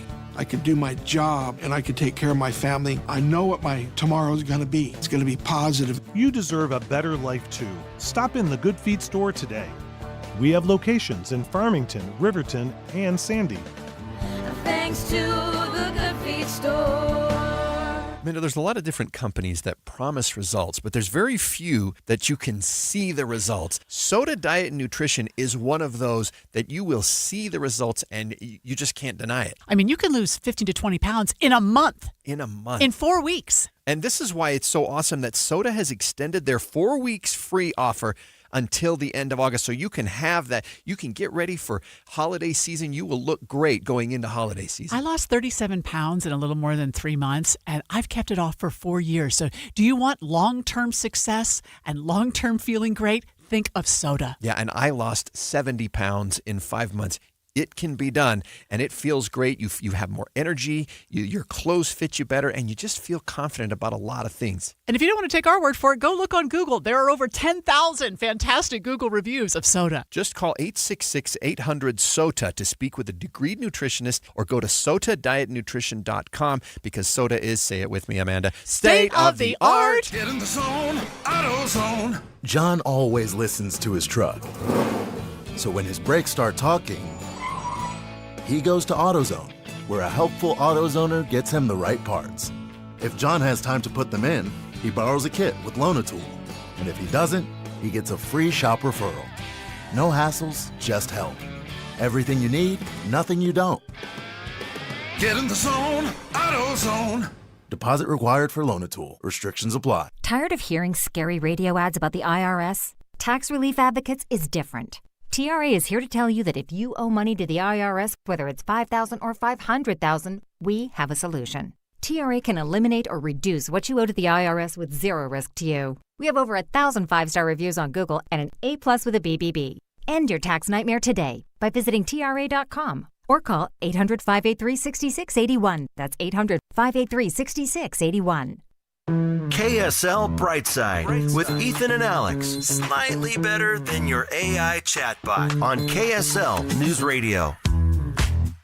All right, welcome back. This is KSL Brightside. I'm Ethan Miller here with Alex Curie, and I think we need to pause briefly and just hit a couple of these text messages because we've been talking about the bell-to-bell cell phone ban in Utah schools. And I'm a huge fan of it. I love the whole idea. Every school appears to be kind of interpreting it slightly differently. We've talked about that. But we just got some really super interesting comments via text. And we shared one with you from someone who works at a school in Saratoga. This texter says students will always still try to take advantage of it. One teacher mentioned it was like they were trying to lay eggs because they would find their phones under their bottoms. If he's sitting on their phones to hide them. How funny that is. I've never had a cell phone. You don't need to take mine away because my family doesn't believe in them. It's fine. Let's see here. There's a junior high in Alpine School District that uses yonder pouches. The kids lock their phone in pouches first thing in their first class of the day, and they keep the pouch with them the whole day. Yeah, can't unlock the pouch until the end of the day. Right, except for those the yonder pouches are interesting because you can go on Amazon, you can already find the yonder pouch like universal key. Ethan, that's where they've gotten. The kids are already buying the universal keys off of Amazon for the yonder pouches. You know what that should do? That should be automatic suspension. Straight to jail. You know, it's like bringing a knife to school. It's the same. Is that a yonder pouch key? Yeah, you're expelled. You're expelled. We got no tolerance policy, zero tolerance policy for knives, for weapons, and for master keys. Yeah, the yonder pouch master now, keys. This one is super interesting, okay? I'm a paraprofessional at an elementary school in Alpine School District. My daughter's an 8th grader. At our school and my daughter's school, there's a no phone policy from bell to bell. So far, I've seen the students are not as concerned with what is going on their phones. And because they can't be. Yeah, and they are paying more attention to the teacher. Look at that. At the junior high, they have a phone pouch that has a magnet lock, and the first teacher watches the phone go in the pouch and gets it locked, and the last teacher of the day unlocks the pouch. The student gets their phone back. Some students have opted to not bring their phone at all to school. Smart. My daughter doesn't have a phone yet, so it doesn't concern her. But I thought it was interesting because this person is saying she's in the classrooms, and, well, this could be a man too. I shouldn't assume the gender here, but this individual is saying that they are seeing that students are thinking less about their phones and they are paying more attention to the teacher. And that is exactly what this was designed to do. And I love it. I love that it seems to be working. Let's see. It's a bit this is another text. It's a bit comical. The parents could solve this by parenting. The phone stays home, but they want the school to be the bad guy. It's doomed to fail. Everyone is afraid of kids. Well, there is that. The kids, like when you look at all the kids together, it can be a little bit intimidating for sure. But Yonder pouch opener on Amazon, by the way. $12.99. You can get delivered overnight. This person doesn't agree with the ban. With the ban. Why not? They say this: parents need to fight fire with fire. Start calling the office and teachers with inane questions like, "What time is the band concert? When does practice end?" etc. Once admins and teachers have more work to do, their tune will change. That's actually a funny thought. I love that idea. Hey, you get the vice principal's cell phone number, and you start texting him. What time can I bring lunch?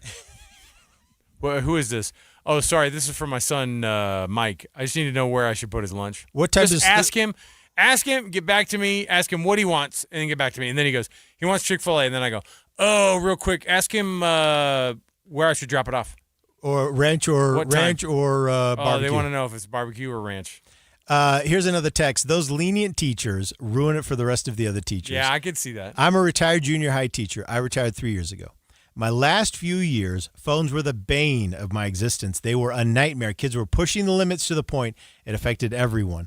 Then you would care, so-and-so doesn't make us. Oh, then you would hear, so-and-so doesn't make us. So they'd pit the teachers against each other. Oh, yeah. Yeah. I subbed a little after I retired, and high schools were the worst. So honestly, I'm hopeful. I'm hopeful that that this bell-to-bell cell phone ban is going to yield really good results for schools. I'm hopeful for that. But that's, like I said, that's just me. I've become a grumpy old man. I honestly, Alex, I think 10 years ago I would not have taken this position. Is your how much on like a scale of anxiety of 1 to 10 anxiety wise with the phone is your daughter?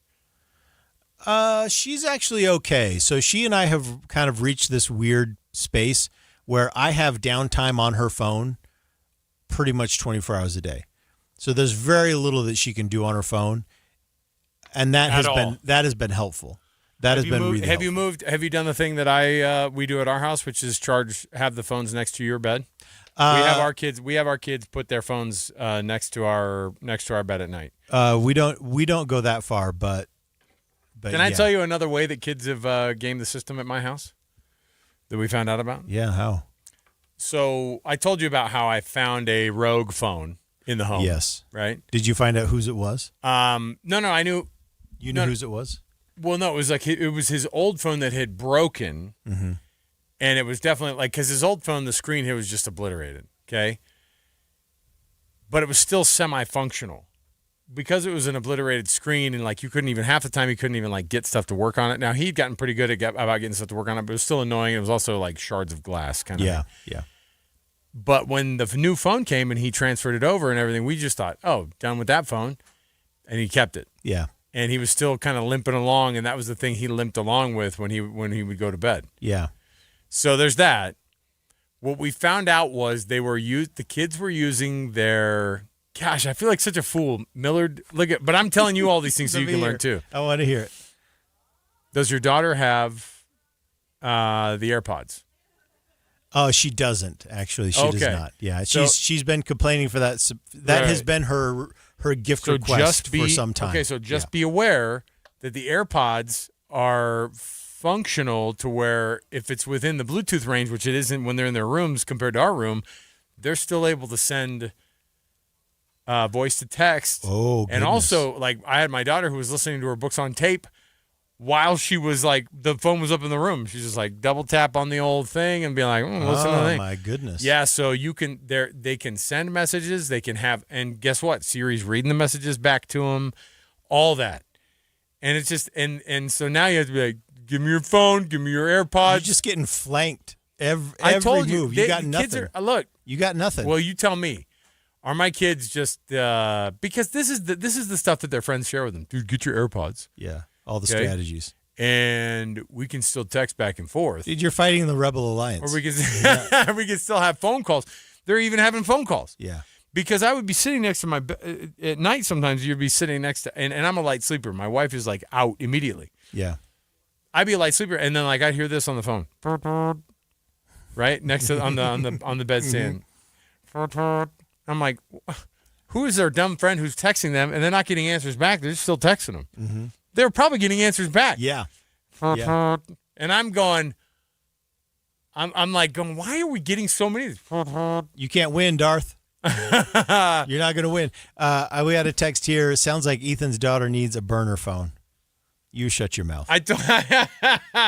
Sounds like Ethan's daughter has a burner phone, is what I think you meant to say. Is that why she's so cool with me having downtime on? That's why because she's got a backup. I told you my kids were skipping to my room at night and being like, "Here's my phone. Look how good of a kid I am. Charge. Oh, where's the charger? I need to find the charger. Can I put it on early tonight, Dad? You bet, kid. I'm so proud of you." Just immediately start up again. So I think we're all getting fooled. I think we're all getting, the kids have a system and they will tell each other, hey man, you're dumb parents. You know how to get past their stuff. Here's how we do it. Boom. This. Yeah. So I'm not real happy with how it works out, but the kids are still finding ways to fool us. Okay. I told you I wanted to talk about how much it's going to cost you to go to college football games this year, at least here in the state of Utah. I've got some numbers to run past you. Okay. This is before you start buying the Cougar Tails. This is before you start getting your drinks up at the University of Utah. This is before you even start to park or whatever it is. So we'll come back. We'll talk about that. Stay with us. More to go. It's KSL Brightside. 2:30 at KSL News Radio. I'm Claire Scott. KSL's top story this hour. Forest officials say starting tomorrow, hunters, hikers, and residents will be allowed back into the Beaver Ranger District. The whole district in the Fish Lake National Forest was closed last month because of the Cottonwood Fire and the flash flooding that followed on the burn scar. However, officials say most of the designated campgrounds are still closed and several roads are not accessible, including the Beaver Canyon Corridor. A new report from the Kempsey Gardner Policy Institute shows that tourism in Utah generated $13.7 billion last year, a record for the state. Utah performed well, especially considering the federal government shutdown and some of these challenges. Utah still remains strong and stable. Senior tourism analyst Jennifer Lever says billions of dollars in visitor spending supported over 167,000 tourism-related jobs and generated $1.6 billion in tax revenue. Our top national story this hour from ABC News. There's another multi-state outbreak of salmonella and now E. coli. Health officials in Wisconsin and Minnesota are now warning of sprouts that may be contaminated with E. coli or salmonella. Both states reporting at least 41 illnesses so far. It remains unclear if other states may also be affected. The sprouts come from Everything Sprouts, a Minnesota grower that had previously been warned of insanitary conditions at their facility by the FDA. Health officials saying the product should not be eaten and thrown away. Yuri Benajed, ABC News, New York. Your money at this moment, the Dow has closed up 517 points. The S&P is up 33. And coming up, isolated thunderstorms. KSL weather is next. KSL News Time, 2:32.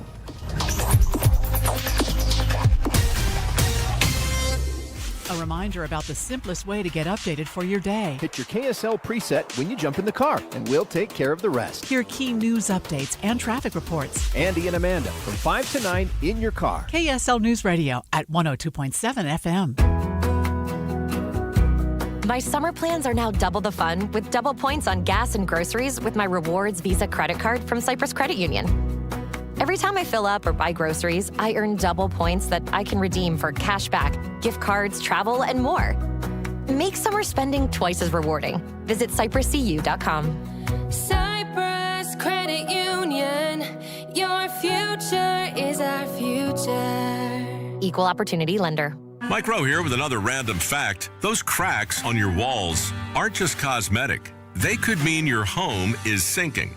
Whether it's drywall cracks, exterior cracks, or sticking doors or windows, do yourself a favor. Call Groundworks. I spent some time working with these guys, and they're the real deal. Their people are trained and certified to stabilize your foundation.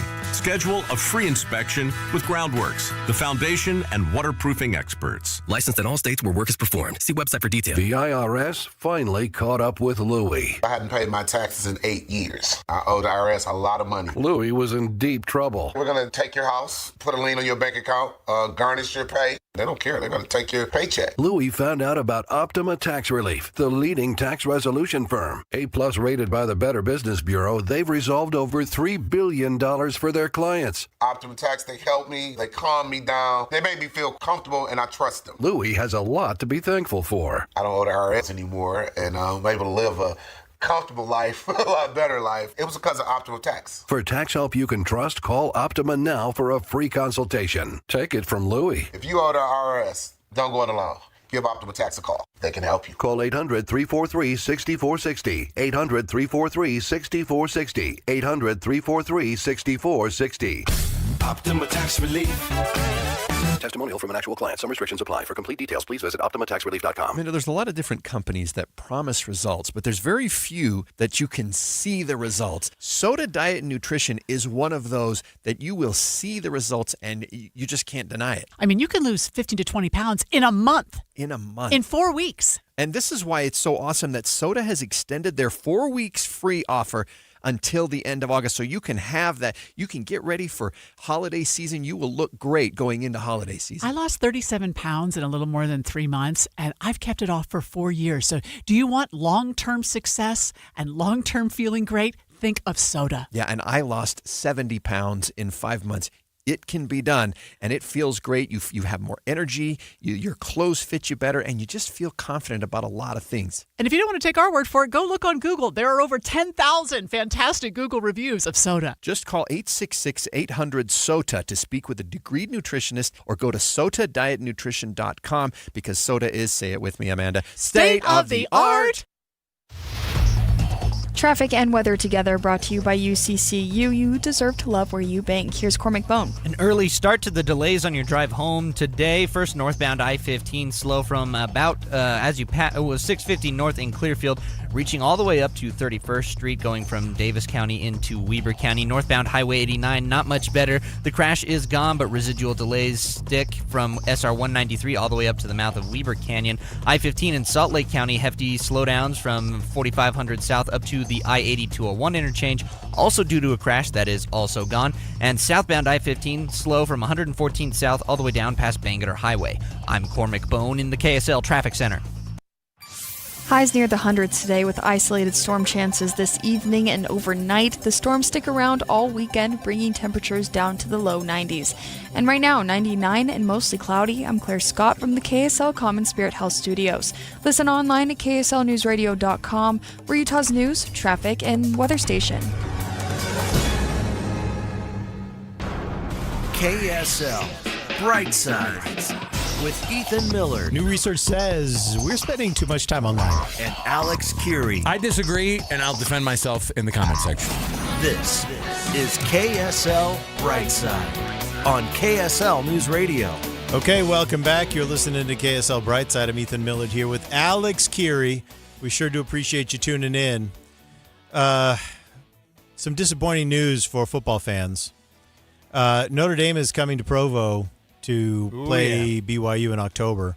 And if you want to buy a ticket and you are not an existing season ticket holder, your ticket is going to cost you at a minimum somewhere around $600. Yeah, and the reality is actually it's going to be it's actually tough to find. This is crazy, but it's actually tough to find a $600 ticket right now in the stadium. It's more along the lines of $700, $750 for some of the cheaper sections. Jeez.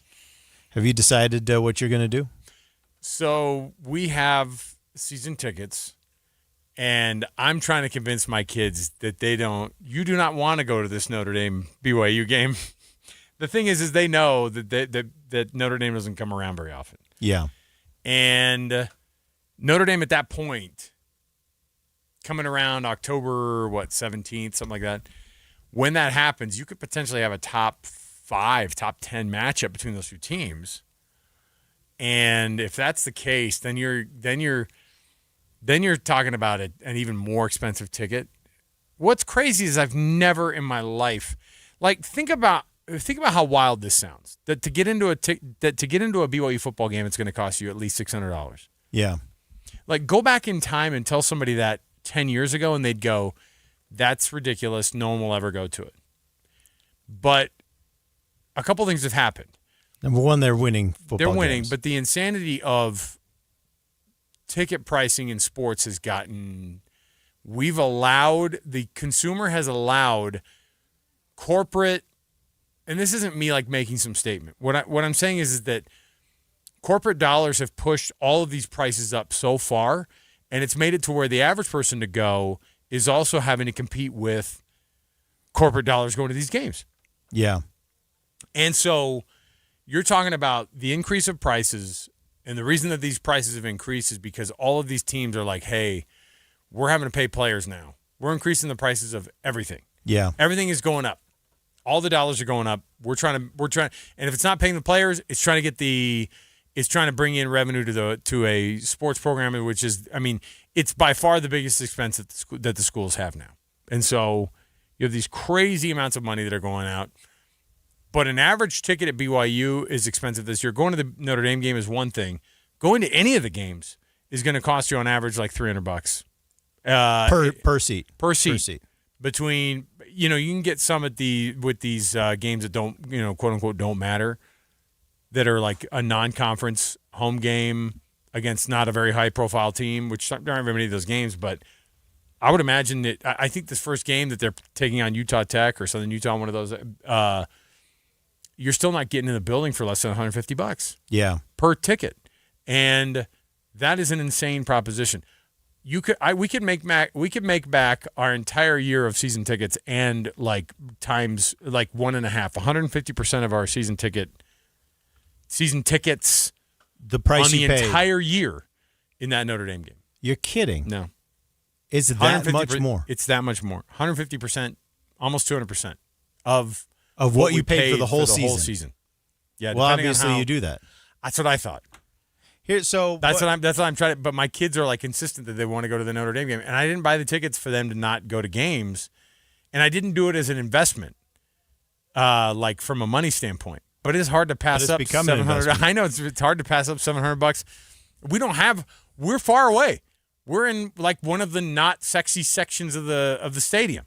Mm-hmm. You know what I mean? You're in far one of away. the frumpy sections? Frumpy. Corner, sun is in our face, all of it. Yeah. Okay? Yeah. And high up, corner, sun is in your face, $700. Yeah. So tickets. There are some tickets to that game that are going for $2,000 a piece. The BYU-Utah game, you can't get in. You can't get into Rice-Eccles Stadium. You can't walk into the stadium for less than $350 to $400 for BYU-Utah. For BYU-Utah. Do you think so? Speaking of Notre Dame and BYU specifically, because that seems to be the most expensive game on both schedules so far.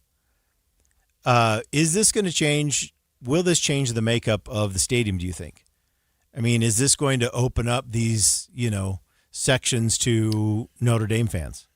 Are Notre Dame fans going to be the ones that are coming in and buying your tickets when you sell them? So all these schools have to deal with this. Where they go, hey, don't, and they'll come out and they'll go, don't sell your tickets to those freaking BYU fans. They'll tell them because BYU fans travel notoriously well.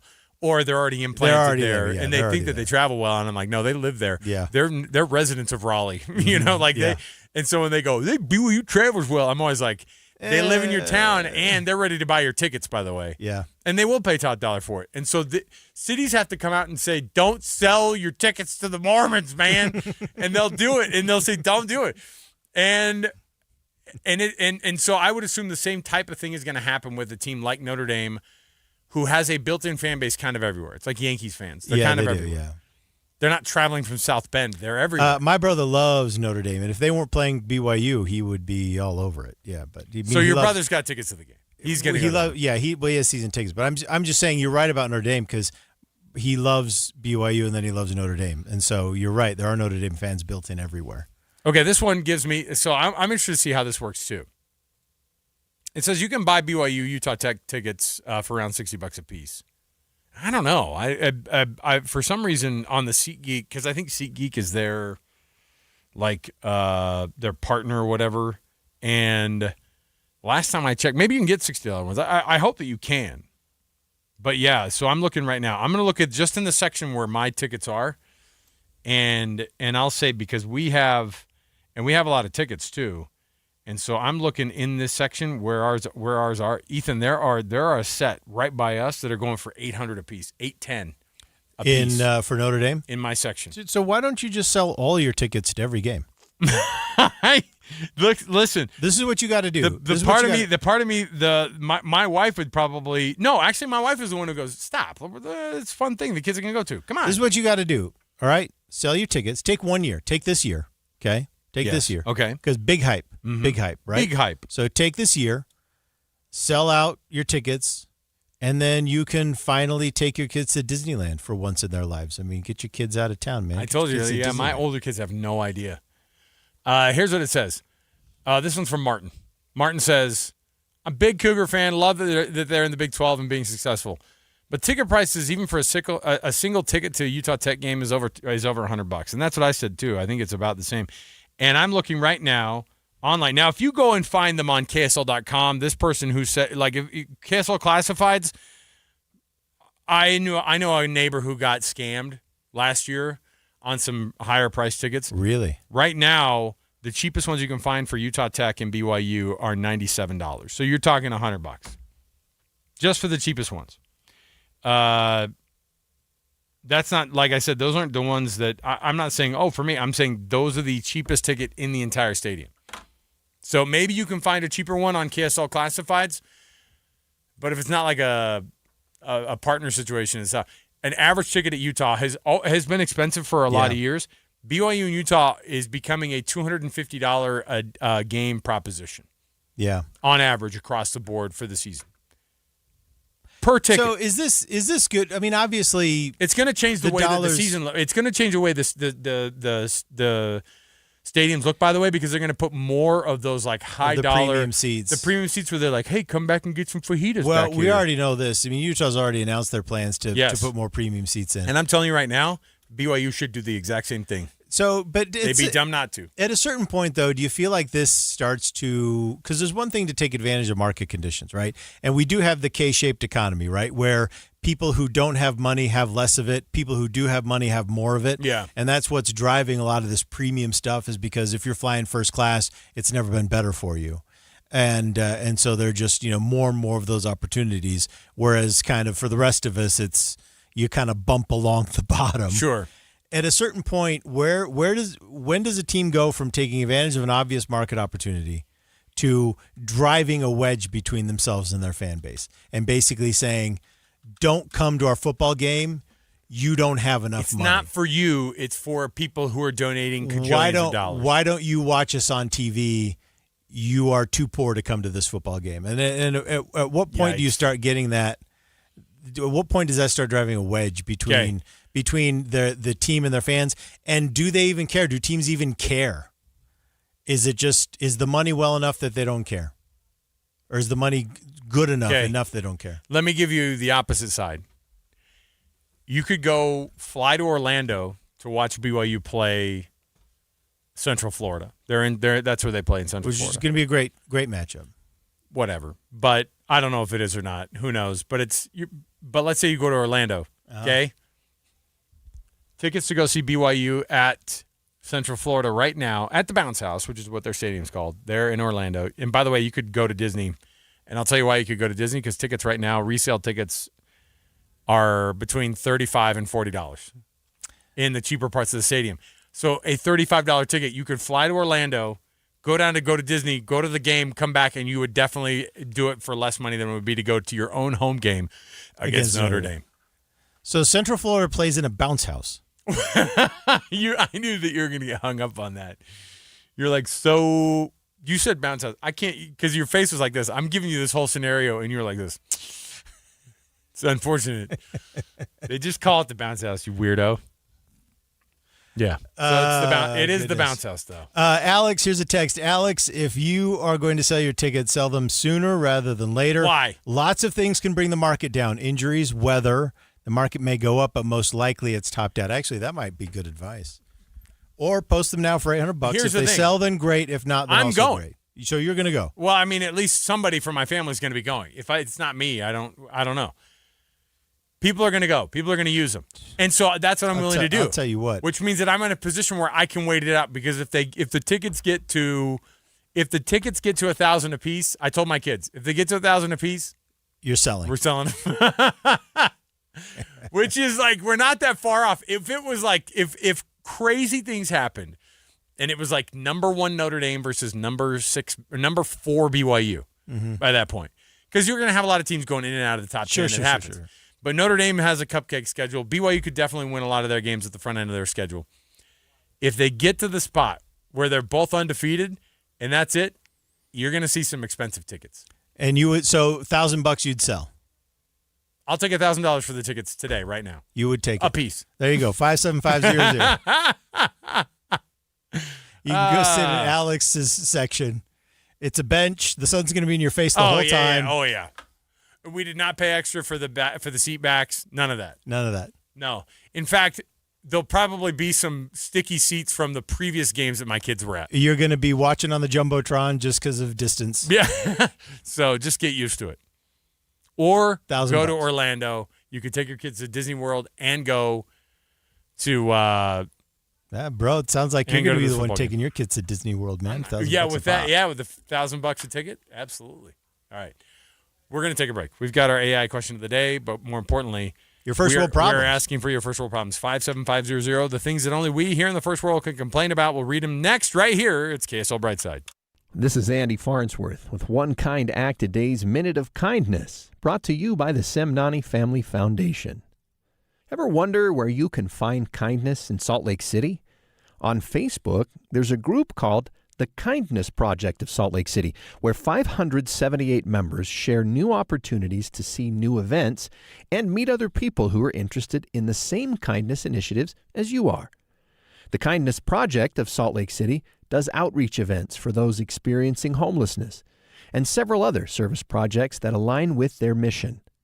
Anyone who joins the group can post new kindness activities or messages on the board. Open Facebook and join the group today, or find a similar group on Facebook in your community. We challenge you to join a community group focused on kindness. Find further resources at thepowerofkind.org. That's thepowerofkind.org. Ready to win some seriously awesome prizes? This week, KSL.com/win is the place to be. You could score tickets to cheer on the Utah Royals or Real Salt Lake, or rock out at Aerofest featuring Styx in Chicago at the Utah First Credit Union Amphitheater. And if music is your thing, you could also win tickets to see the Utah Symphony at Abravanel Hall. There's something for every kind of fan, so why not enter? Head to KSL.com/win. Get your entries in and you could be our next winner. Good luck. Progressive knows you've never met Channel 6 meteorologist Daniel Hughes, but when he says it'll be sunny, you trust him. After all, he is a weather professional who knows how to use a green screen and probably went to weather school. You never went to weather school, so you hit the farmer's market in your convertible. Turns out Daniel Hughes is not dependable. But Progressive is. So bundle your home and auto insurance and get 24/7 protection and reliable coverage. Progressive Casualty Insurance Company affiliates and third-party insurers. Not available in all states or situations. Pump up the volume. Business moves fast. Orders roll in, deadlines close in. When you ship with USPS Ground Advantage, you can keep up with confidence. Every package stays in our secure network from dock to door. And with nationwide reach, dependable tracking, and upfront affordable pricing, you get built-in peace of mind. You run the business. We run the routes. Visit USPS.com/ground advantage to learn more. This is Colin Keary from the New Millennium Group. Have you ever had a question for your financial advisor only to find out that the next available appointment is months away? At New Millennium Group, we believe that financial advice should never be limited to once-a-year review meetings. Life happens every single day. Markets change, retirement questions come up, family situations evolve, and when they do, you deserve answers. That's why we pride ourselves at the New Millennium Group on being accessible when our clients need us most. Whether you're wondering about your investments or a major life decision, our team is here to help provide guidance. We're not interested in being the firm you hear from once a year. We want to be your trusted resource throughout your entire retirement journey. If you're looking for a financial team that values relationships, communication, and responsiveness, we'd love to meet you. Give us a call today at 888-999-6370. That's 888-999-6370, or visit us at utahsfinancialplanner.com. Any Hour Services can make sure your AC keeps you cool this summer. Whether you need a tune-up, repair, or just a second opinion about replacing it, call Any Hour Services or visit anyhourservices.com. KSL Brightside with Ethan and Alex. We read the headlines so you sound smart at dinner on KSL News Radio. All right, welcome back. This is the final segment of KSL Brightside. And I just want to congratulate everyone. It's Friday. We did it. So Alex and I are about to hang up our headsets and pass the baton off to you on Monday, headset. off to the afternoon news, and they'll get you home safe and sound and well informed. But as for Alex and I, we're going to spend these last few minutes with you, commiserating on some of those things that really drive us up the wall. Send us in your first world problems at 57500. We've got a few good ones here that have come in. Keep them coming. We're going to hit all of them. If you need a little bit of a primer on this, our first world problems are those things that really drive us up the wall, those things that just might ruin our day, bother us so much, but we would be embarrassed to try and explain them to our pioneer forefathers. You know what we're talking about. Right. The stuff that, is, like when you look next to you and then you realize what you were complaining about, and there's like a little kid there who's like,